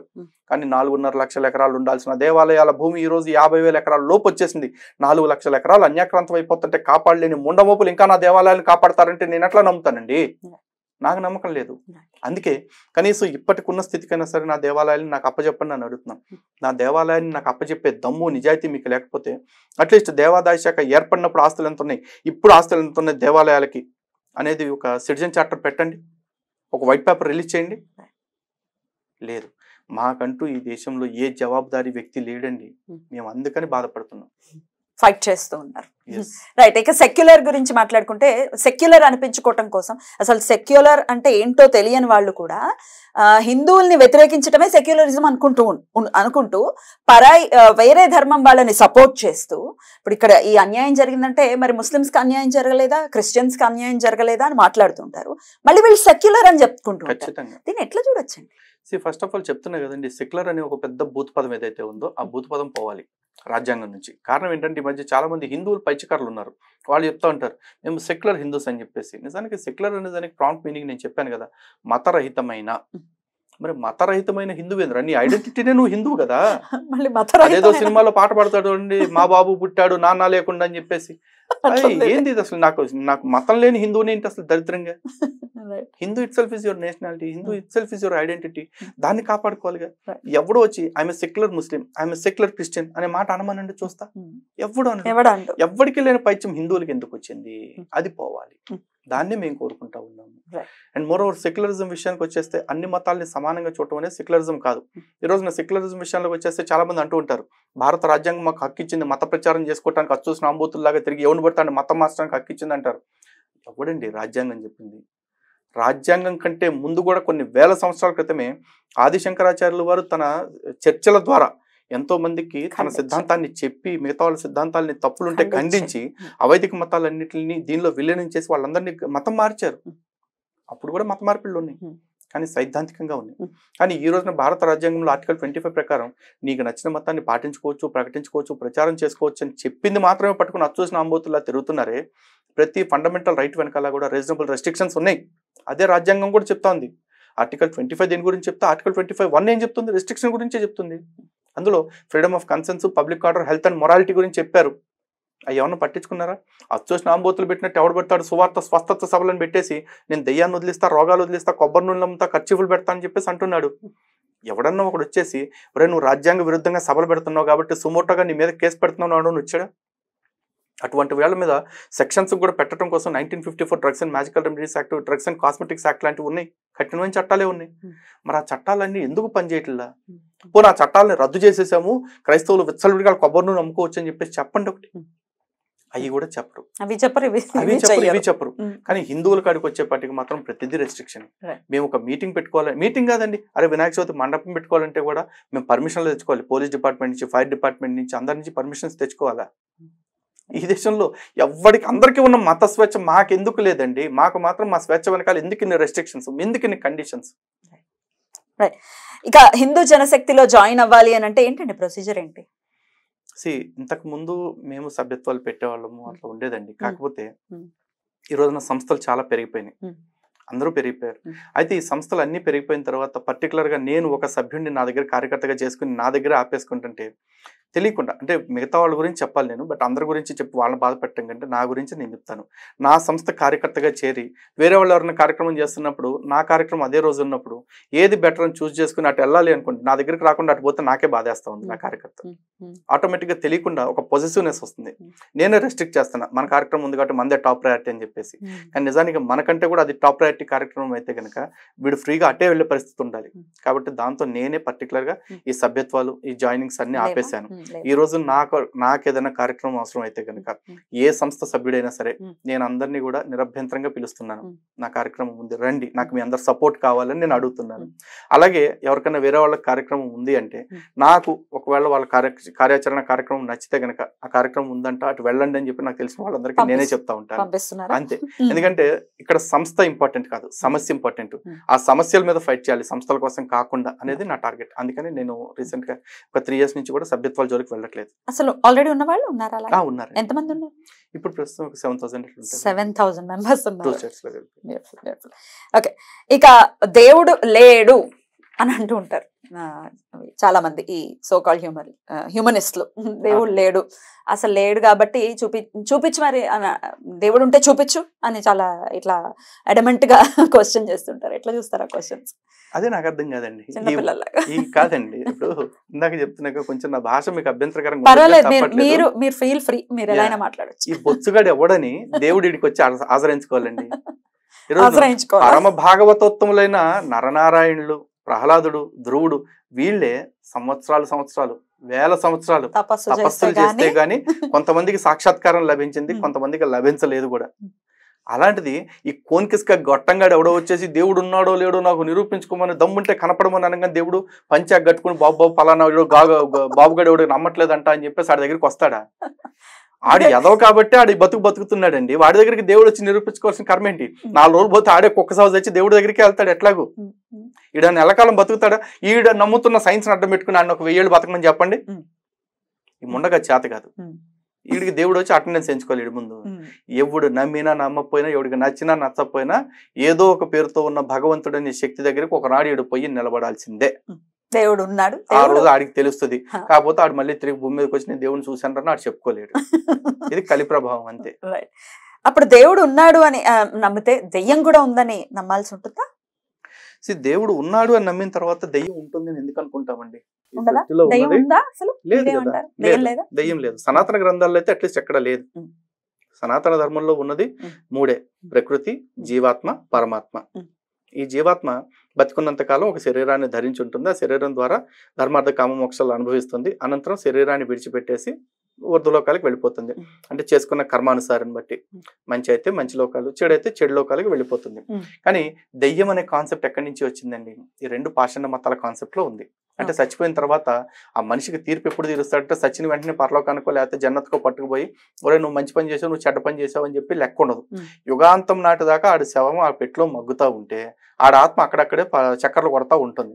కాబట్టి వాళ్ళకి చెప్తారు ప్లీజ్ రెస్ట్ ఇన్ పీస్ అని చెప్పేసి చెప్తారు, రిప్ అని చెప్పేసి. ఎందుకంటే ఒరే నువ్వు ఇంకా పరలోకం పోవటానికి మీ దేవుడు వచ్చి నేను పైకి తీసుకుపోవటానికి చాలా టైం ఉంది, నువ్వు అట్నే బొబ్బు అని చెప్పేసి చెప్తా ఉంటారు. మన సనాతన ధర్మంలో మనకు ఆ కర్మ లేదు. చనిపోయిన వెంటనే ఉత్తరక్షణం ఆత్మ పితృలోకాలకు వెళుతుంది. ఆ తర్వాత అక్కడ తీర్పు విధిస్తాడు. తీర్పు విధించిన తర్వాత మళ్ళీ తిరిగి ఇక్కడికి జీవుడి దగ్గరికి వస్తారు. ఆ దశదిన కర్మలు అయిపోయేదాకా ఆత్మ అక్కడే తిరుగుతుంది. అక్కడి నుంచి సంవత్సర కాలం పాటు ఈ ఊర్ధ్వలోకానికి ప్రయాణం చేస్తుంది. ఆ తర్వాత శిక్షలు అయితే శిక్షలు, స్వర్గ సుఖాలు అయితే స్వర్గ సుఖాలు అనుభవించి మళ్ళీ ఒక జన్మ తీసుకుంటా ఉంటారు. ఇది సనాతన కర్మ సిద్ధాంతం నమ్మే వాళ్ళకి ఇది తెలుసు, ఇదే కర్మ సిద్ధాంతం నమ్మే వాళ్ళకి తెలుస్తుంది. కానీ మధ్యలో మన కర్మకు కొన్ని సిద్ధాంతాలు వచ్చేసినాయి. దానిలో ఒకటి ఏంటంటే ఈ దెయ్యం, అంటే జీవుడు బతికున్నప్పుడు తీరని కోరికలు ఏవైతే ఉంటాయో అది తీర్చుకోవడానికి మళ్ళీ బతికుంటాడని చెప్పేసి పెద్ద ఫార్స్, ఇది పెద్ద ఫ్రాడ్. ఎందుకంటే జీవుడు కోరికలకు అంతం లేదు. చచ్చిపోయే సెకండ్ ముందు కూడా ఇంకో 100 ఏళ్ళు బతికితే బాగుండనే కోరిక బతికే ఉంటుంది అడిగి. ఆ కోరిక తీర్చుకోవాలంటే అడికి సావే రాకూడదు. అలా నీ కోరికలన్నీ తీర్చుకుని రారా బాబు, నేను ఖాళీగా పైన చెమచక్కలాడుకుంటా అని యమధర్మరాజు అన్నాడు ఫస్ట్ ఆఫ్ ఆల్. కాబట్టి దెయ్యాలు ఉండే అవకాశమే లేదు, దెయ్యాలు లేవు కూడా. కానీ దెయ్యాలు లేవు అని ఆ మాట అనగానే చాలా మంది హిందువులు కూడా వాళ్ళు దీన్ని ఒప్పుకోవటానికి ఇష్టపడరు. మేము చూసామండి మాకు ఎక్స్పీరియన్స్ అయిందండి అంటారు. మీ మానసిక దౌర్బల్యానికి మీరు ఏదో ఎక్స్పీరియన్స్ అయితే దానికి మీరు దాని నమ్మకం అని పేరు పెట్టుకోండి. ఆ నమ్మకాన్ని నిజమని నమ్ముతానంటే దానికి నా దగ్గర సమాధానం ఉండదు. సెకండ్ థింగ్, ఇంకోటి ఏంటంటే దెయ్యం అనే పదం గనక ఉంటే గనక, ఒకవేళ నిజంగా దెయ్యం అనే పదమే ఉంటే, లేదు దెయ్యం అనే ఒక జాతి ఉంటే గనక ఆ దెయ్యం వల్ల ఏం ప్రమాదం లేదండి. ఎందుకంటే దెయ్యం ఎప్పుడు కూడా మైనర్ బాలికలను అత్యాచారం చేయటం నేను చూడలా. దెయ్యం ఎప్పుడు కూడా ఆస్తి కోసం అన్నదమ్ములు చంపటం నేను చూడలా. దెయ్యం ఎప్పుడు కూడా ఇరుగు పొరుగు వాళ్ళ మీద దాడులు చేయటం నేను చూడలేదు. దెయ్యం ఎప్పుడు అల్లాహు అక్బర్ అని బాంబులు వేయటం నేను చూడలా. దెయ్యం ఎప్పుడు కూడా జిహాద్ అని చెప్పేసి చంపటం నేను చూడలా. మరి ఎన్ని చేస్తుంది ఎవడండి? మనిషికి భయపడదు అండి, దెయ్యాలకి ఎందుకు? రైట్ అండి. లలిత్ గారు, కొన్ని దేశాల్లో బైబిల్ ని బ్యాన్ చేశారు అంటూ చదువుతూ ఉన్నాం, చూస్తూ ఉన్నాం. Is it true? కొంతకాలం పాటు బైబిల్ ని బ్యాన్ చేశారండి. 1 కాదు 2 కాదు, దాదాపు 53 దేశాల్లో బ్యాన్ చేశారు. ఈవెన్ రీసెంట్ డేస్ లో కనుక చూసుకుంటే అమెరికాలోని కాలిఫోర్నియా స్టేట్ లో కూడా బైబిల్ ని చిన్నపిల్లలు 10 years లో పిల్లలు చదవకూడదు అని చెప్పేసి బ్యాన్ చేశారండి. అంటే బైబిల్లో కొన్ని చాప్టర్స్ ఉన్నాయి. ఎగ్జాంపుల్ పరమగీతం అని చెప్పేసి ఒక చాప్టర్ ఉంది. అంటే యాక్చువల్లీ అది ఎట్లా ఉంటుందంటే పూర్తిగా చాలా ఎరోటిక్ కంటెంట్ లాగా అనిపిస్తూ ఉంటుంది అనమాట. అంటే ఒక ఆడదాని శరీర సౌష్ఠవాన్ని వివరిస్తూ, అంటే అక్కడ ముద్దు పెట్టుకుంటే బాగుండేది, ఇక్కడ అవి పార్ట్స్ అట్లా ఉన్నాయి ఇట్లా ఉన్నాయి ఎక్స్ప్లెనేషన్ చేస్తూ ఉంటాయి. అదే విధంగా బైబిల్లోని ఎస్కేల్ అని చెప్పేసి ఒక చాప్టర్ ఉంది. దానిలో గనక ఒక ఇద్దరు అక్క చెల్లెళ్ళు, ఇద్దరు అక్క చెల్లెళ్ళలాగా పోలుస్తూ 2 నగరాలని చాలా అబ్యూజివ్ గా చెప్తారు. అంటే వాళ్ళిద్దరు కూడా వయసులో ఉన్నప్పుడు చాలా విచ్చలవిడిగా తిరిగారు. వాళ్ళ పురుషాంగం అట్లాంటి వాళ్ళతో, లేకపోతే గాడిదలు అంటే స్కలనాలు ఉన్న వాళ్ళతో తిరిగారు అంటూ చాలా అబ్యూజివ్ గా వాళ్ళ వక్షోజాల గురించి ఇట్లా రకరకాలుగా మాట్లాడుతూ ఉంటారు. సో అవన్నీ కూడా చాలా కొంచెం ఇరిటేటింగ్ గా ఉంటాయి, చాలా ఇరిటేటింగ్ జుగుప్సాకరంగా ఉంటుంది. ఇంకా డైరెక్ట్ గా చూసుకుంటే కనుక చర్చే కొంతకాలం పాటు ఈ పరమగీతం అనేది ఆడవాళ్ళు చదవకూడదు, పర్టికులర్ గా ఆడవాళ్ళు చదవకూడదు అని కూడా కొంతకాలం రెస్ట్రిక్ట్ చేశారు. అంటే కొన్ని ఫోర్బిడెన్ బుక్స్ అంటారు వాటిని, కొంతకాలం ఫోర్బిడ్ చేశారు వాటిని. ఇదంతా కూడా రియాలిటీ అండి. బ్యాన్ చేశారు. ముఖ్యమైన కంట్రీస్ ఏవండి? అమెరికాలోనే బ్యాన్ చేశారు, కాలిఫోర్నియా, శాన్ ఫ్రాన్సిస్కోలో బ్యాన్ చేశారు. తర్వాత కొన్ని ఇప్పుడు కూడా బైబిల్ మీద బ్యాన్ ఉంది నార్త్ కొరియాలో బ్యాన్ ఉంది. ఇక మోదీ గారి గురించి మాట్లాడుకుంటే కొన్ని 100 ఏళ్ల నుంచి ఎదురు చూస్తున్నటువంటి ఘట్టానికి తెర దించారు మోదీ గారు అనటంలో ఎటువంటి అతిశక్తి లేదు. ఆయన నేతృత్వంలోనే రామ మందిర విగ్రహ ప్రతిష్ఠ జరిగింది. మందిరం అనేది ఆ కళ సాకారమైంది. సో చాలా చాలా గర్వించదగినటువంటి విషయం. అయితే దీన్ని కూడా రాజకీయం చేస్తూ, అంటే కేవలం ఎలక్షన్స్ వస్తున్నాయి కాబట్టి హడావిడిగా ఇప్పుడు ప్రాణ ప్రతిష్ఠ చేసేసారు, కంప్లీట్ అవ్వలేదు, గుడి ఇంకా కంప్లీట్ అవ్వలేదు, ఇట్లా రకరకాల వాదనలు వినిపిస్తున్నాయి. దీని గురించి వాట్ ఈస్ యువర్ ఒపీనియన్? ఒకటండి, రాజకీయ నాయకులు కాబట్టి ప్రతిదీ రాజకీయం చేసే ప్రయత్నం చేస్తారు. నిజానికి మోదీ దీన్ని రాజకీయం చేయాల. మోదీ వ్యతిరేకులు ఎవరైతే ఉంటారో వాళ్ళందరూ దీన్ని రాజకీయం కింద మార్చే ప్రయత్నం చేశారు. ఎందుకంటే 2014 ఎలక్షన్ మేనిఫెస్టో, 2014 ఏంటి 1992 తర్వాత జరిగిన ప్రతి ఎన్నికల్లో కూడా భారతీయ జనతా పార్టీ మేనిఫెస్టోలో రామ మందిరం కడతామని పెట్టుకున్నారు. ఆ రామ మందిరం కడతామన్న మేనిఫెస్టో తోటే వాళ్ళు చాలా సార్లు ఎలక్షన్కి వెళ్ళారు, 3 సార్లు అధికారంలోకి వచ్చారు. కానీ ఇప్పుడు సాకారం అయ్యింది. మేనిఫెస్టోలో చెప్పేగా చేశారు, వాళ్ళు చెప్పకుండా ఓవర్ నైట్ చేసేసి ఏం చేయలేదు కదా. పోనీ మేనిఫెస్టోలో చెప్పే పని అయినా చూసుకుంటే రాజకీయం కోసమే చేస్తున్నారంటే 2014 ఎలక్షన్స్కి వెళ్లే ముందు ఈ టెంపుల్ ఇష్యూ లేదే, ఏ టెంపుల్ ఇష్యూని వాళ్ళు పెద్ద చేయలేదే, డెవలప్మెంట్ గురించే మాట్లాడారు. సరే 2014లో అధికారంలోకి వచ్చినా కూడా కోర్టులో ఇంకా నడుస్తూ ఉంది కాబట్టి 2019 లోపు రామ మందిరం ఆదరభద్రగా పూర్తి చేసి ఎలక్షన్స్కి వాడుకుందామని బీజేపీ అనుకోలేదే. కరెక్ట్. 2019 ఎలక్షన్స్ లో కూడా రామ మందిరం టాపిక్ కాల. 2023కి వచ్చేపటికి రామ మందిరంకి అప్పటికే తీర్పు వచ్చి 3 ఏళ్ళు అయిపోయింది. ఆ తీర్పు వచ్చిన తర్వాత ఆ డబ్బులన్నీ కూడా ప్రభుత్వ డబ్బులు కాదు, ప్రజల డబ్బులు, హిందువుల డబ్బులు, ప్రజల డబ్బులు కూడా కాదు, హిందువుల డబ్బులతో మేము కట్టుకుంటున్నాం. సుమారు 5,000 కోట్లు 5,000 కోట్ల రూపాయల ఫండ్ రైజింగ్ చేయడం జరిగింది. ఈ శతాబ్దంలోకెల్లా అతిపెద్ద ఫండ్ రైజింగ్ అండి, క్రౌడ్ ఫండింగ్. అలాంటి కార్యక్రమం చేసుకున్నాం. ఆ కార్యక్రమానికి శ్రీ రామ జన్మభూమి తీర్థక్షేత్ర ట్రస్ట్ వాళ్ళు ప్రధాని నరేంద్ర మోడీ గారిని ముఖ్య అతిథిగా ఆహ్వానించారు. అరే ఇంత పెద్ద ఘట్టం ప్రపంచం సాక్షిభూతమైంది. అలాంటి ఘట్టానికి ఈ దేశపు ప్రధాని హాజరైతే మాత్రం ప్రతి ఒక్కరు సన్నాయి నొక్కులు నొక్కుతున్నాడు, గింజుకు చచ్చిపోతున్నారు. ఏమంటే ఇక్కడ క్రైస్తవ భవన్ కానీ 10 ఎకరాల భూమి ఇచ్చేసి, ఎకరం భూమి అంత ఇచ్చి 10 కోట్ల డబ్బులు ఇచ్చారు కేసీఆర్ గారు. ఆ భూమి శంకుస్థాపనకి కేసీఆర్ గారు వెళ్ళినప్పుడు క్రైస్తవ భవన్ మీటింగ్ ఓపెనింగ్ నువ్వు ఎట్లా పోతావు అని ఎప్పుడు మొరగలేదండి. ఇక్కడే ఎల్బీ స్టేడియంలో ఏటా భోజనాలు పెడతా ఉన్నారు క్రిస్టియన్స్ కి, క్రిస్మస్ వచ్చిన ప్రతిసారి కూడా. దానికి ముఖ్యమంత్రి హోదాలో ఉండి వెళ్తా ఉన్నారు. కొత్త ముఖ్యమంత్రి కూడా వెళ్ళినట్టున్నారు కదా. వాళ్ళు ఎవరిని క్రైస్తవుల భోజనాలకు నువ్వెట్టా పోతావు అని అడగలేదండి. వెళ్ళారు, దూడ మేసినట్టు మేసొచ్చాడు ఒక్కొక్కడు. మరి ఇఫ్తార్ విందులు అని చెప్పేసి ప్రతి సంవత్సరం పెడతారు రంజాన్ వచ్చినప్పుడు. రాజకీయ నాయకులు అందరూ వెళ్తారు. ఎవడు కాడు ఆ మటనో, హలీమో, చికెనో, స్వీటో ఏదో ఒకటి తినేసి వస్తున్నారు. మరి ఎవ్వడికి మతం గుర్తురాట్లా. మోడీ గారు ప్రధానమంత్రి హోదాలో ఉండి కూడా తన వ్యక్తిగత కార్యక్రమంగా భావించి అక్కడికి వచ్చి పార్టిసిపేట్ చేసి వెళ్ళారు కదా. ఎందుకండి అంత నొప్పి? Meghalaya CM director church opening కి ముఖ్యమంత్రి పదవిలో ఉండి చర్చికి రిబ్బన్ కటింగ్ చేసి వచ్చాడు. ఎందుకు ఆంధ్రాలో కొడాలి నాని అనే మంత్రి పదవిలో ఉన్నప్పుడు పౌర సరఫరాల శాఖ మంత్రిగా ఉండి వాళ్ళ ఊరు పక్కన చర్చ్ ఓపెనింగ్కి వెళ్ళాడు. ఎవరికి రాని నొప్పి మోడీ వెళ్తే మాత్రం వచ్చిందా? ప్రధానమంత్రి అయినంత మాత్రాన హిందూ కదా, ప్రధానమంత్రి అయినంత మాత్రాన మనిషి కదా. హైందవాన్ని అడ్డు పెట్టుకుని ఆయన ఎలక్షన్స్ లో గెలుస్తున్నారు అనేది ప్రధానమైనటువంటి. ఓకే, హైందవ్యాన్ని అడ్డం పెట్టుకుని ఆయన గెలుస్తున్నారు అనుకున్నప్పుడు ఆయనకు ఆ క్రెడిట్ ఇచ్చే బదులు రాహుల్ గాంధీనో సీతారాం యేచూరినో మేనిఫెస్టోలో పెట్టమనండి, నెక్స్ట్ మధుర మోదీ గాదరాబాయ్ మేమే కట్టిస్తామని చెప్పమనండి. దమ్ముంటే చెప్పే మగాళ్ళ నీళ్ళు లేదు. పైగా మోడీ గురించి విమర్శించడానికి ఏమీ లేక మోడీ గుడి ఓపెనింగ్కి ఎట్టాలి? అరే మోడీ అన్న బ్యాంకాక్ పోయిండా, థాయ్ మసాజ్కి పోయాడా? అట్టా సెలవు పెట్టి మరి మసాజ్లకు పోతాను యువ నాయకుడు ఉన్నాడు కదా, వాడిని అడగండి ఎందుకు పోతున్నారా నాయన అని చెప్పేసి అడగాల్సిన. అది వ్యక్తిగతం. ఇక్కడ ఈయన దేవాలయానికి వెళ్ళి దండం పెట్టుకుని వస్తుంటే మాత్రం ఏది ఒక్క పూట గట్టిగా మార్నింగ్ 10 o'clock వెళ్ళి 1 o'clock ఆయన వచ్చేసారు. ఈ 3 hours భాగ్యానికి మోడీ గారి మీద ఎన్ని నిందలు, ఎన్ని విమర్శలు, ఎన్ని చేష్టలు. పీఠాధిపతులు ఒక పోరంబోకేవాడు అంటాడు. అవి పంచేదంతా కూడా రేషన్ బియ్యం, అక్షంతలు కాదంట. మరి ఆడింట్లో బాస్మతి బియ్యంతో పంచుతున్నాడు అక్షంతలు ఎప్పుడైనా పూజలు చేసుకున్నప్పుడు? కాదు కదండి. అక్కడ నీకు అక్షంతలు పంచారా, ప్రతి ఇంటికి అక్షంతలు వచ్చినాయా లేదా, అది ఇంపార్టెంట్. రేషన్ బియ్యమా, సోనా మసూరా, సాంబా మసూరా ఎవడంటే ఇచ్చేది ఈ 4 అందరికి. దాంట్లో కూడా మళ్ళీ క్వాలిటీ. అది రాజకీయం చేయాలి అనుకున్న వాడికి ప్రతిదీ రాజకీయం ఎట్లా అవుతుంది? కొంతమంది పీఠాధిపతులు కూడా వ్యతిరేకించారు. అంటే ఇంకా గుడి పూర్తిగా నిర్మాణం కాకుండా చేయటం ఒకటైతే, మీరు ఇనాగ్రేట్ చేయటం కరెక్ట్ కాదు అంటూ వ్యతిరేకించి మేము స్వచ్ఛందంగా మేము రావట్లేదు అని కొంతమంది పీఠాధిపతులు కూడా అన్నారు. దాన్ని ఇలా అదే చెప్తున్నానండి. పీఠాధిపతుల విషయంలోకి వచ్చేప్పటికి పీఠాధిపతులు వద్దన్నారు కాబట్టి మోడీ విషయంలో వ్యతిరేకించారు. అయినా కూడా వీళ్ళు తప్పు చేసేస్తున్నారు, ఇదంతా తప్పు అని చెప్పి చాలా రాజకీయ పార్టీలు మాట్లాడుతున్నాయి.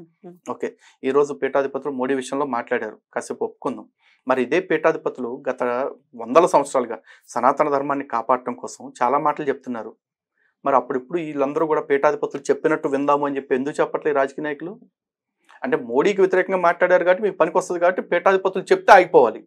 మరి అదే పీఠాధిపతులు సనాతన ధర్మం విషయంలో, పరాయి మతాల విషయంలో చాలా చెప్పారు. అవి కూడా పాటించి ఆ పనులన్నీ, ఆ మాటలన్నీ వీళ్ళు మాట్లాడతారా? మాట్లాడరు. ఇంకోటి ఏంటంటే పీఠాధిపతులైనా మఠాధిపతులైనా సరే ఈ రోజున్న కాలమాన పరిస్థితులను బట్టి మారాల్సిందే అండి. కొన్ని అర్థం చేసుకోవాలి సిచ్యువేషన్స్. ఈ రోజు నరేంద్ర మోడీ అనే వ్యక్తి, నరేంద్ర మోడీ అనే ఒక అవతార పురుషుడే లేకపోతే గనక ఈ పీఠాధిపతులుగా చెప్పబడుతున్న వాళ్ళు ఎవరైతే ఉన్నారో వాళ్ళ పీఠాలకే రేపు వచ్చే ప్రమాదం ఉంది. వాళ్ళ పీఠాలు బాగుండాలన్నా సరే, వాళ్ళకి ఇష్టం లేకపోయినా సరే మోడీ గారు లాంటి వ్యక్తిని కొనసాగించాల్సిందే, ఆయన ఇష్టానుసారం జరగాల్సిందే. Thank you so much Lalit Kumar garu, మీ సమయాన్ని ఇచ్చారు. చాలా విషయాలు ఇంకా మాట్లాడేవి చాలా ఉంది. ఇప్పటికే 2 hours పైన నుంచి మాట్లాడుతూ ఉన్నారు. సో మరొక్కసారి మళ్ళీ మీరు నాకు టైం ఇవ్వాలి. ఇంకా కొన్ని విషయాలు ఉన్నాయి, మీరు మాట్లాడాలి. మీరు మాట్లాడుతూ ఉంటే ఖచ్చితంగా అది చాలా ఇన్స్పైరింగ్ గా అనిపిస్తుంది. నేను స్టార్టింగ్ లో కూడా చెప్పాను, చాలా ఇన్స్పైరింగ్ అనిపిస్తుంది. Nation definitely needs you. ఇలాంటి వాళ్ళు కావాలి. Thank you so very much for your time అండి. నమస్తే. గురువు అనుగ్రహం మీ పట్ల పరిపూర్ణంగా ఉండాలని మనస్ఫూర్తిగా కోరుకుంటున్నానండి. Thank you so very much.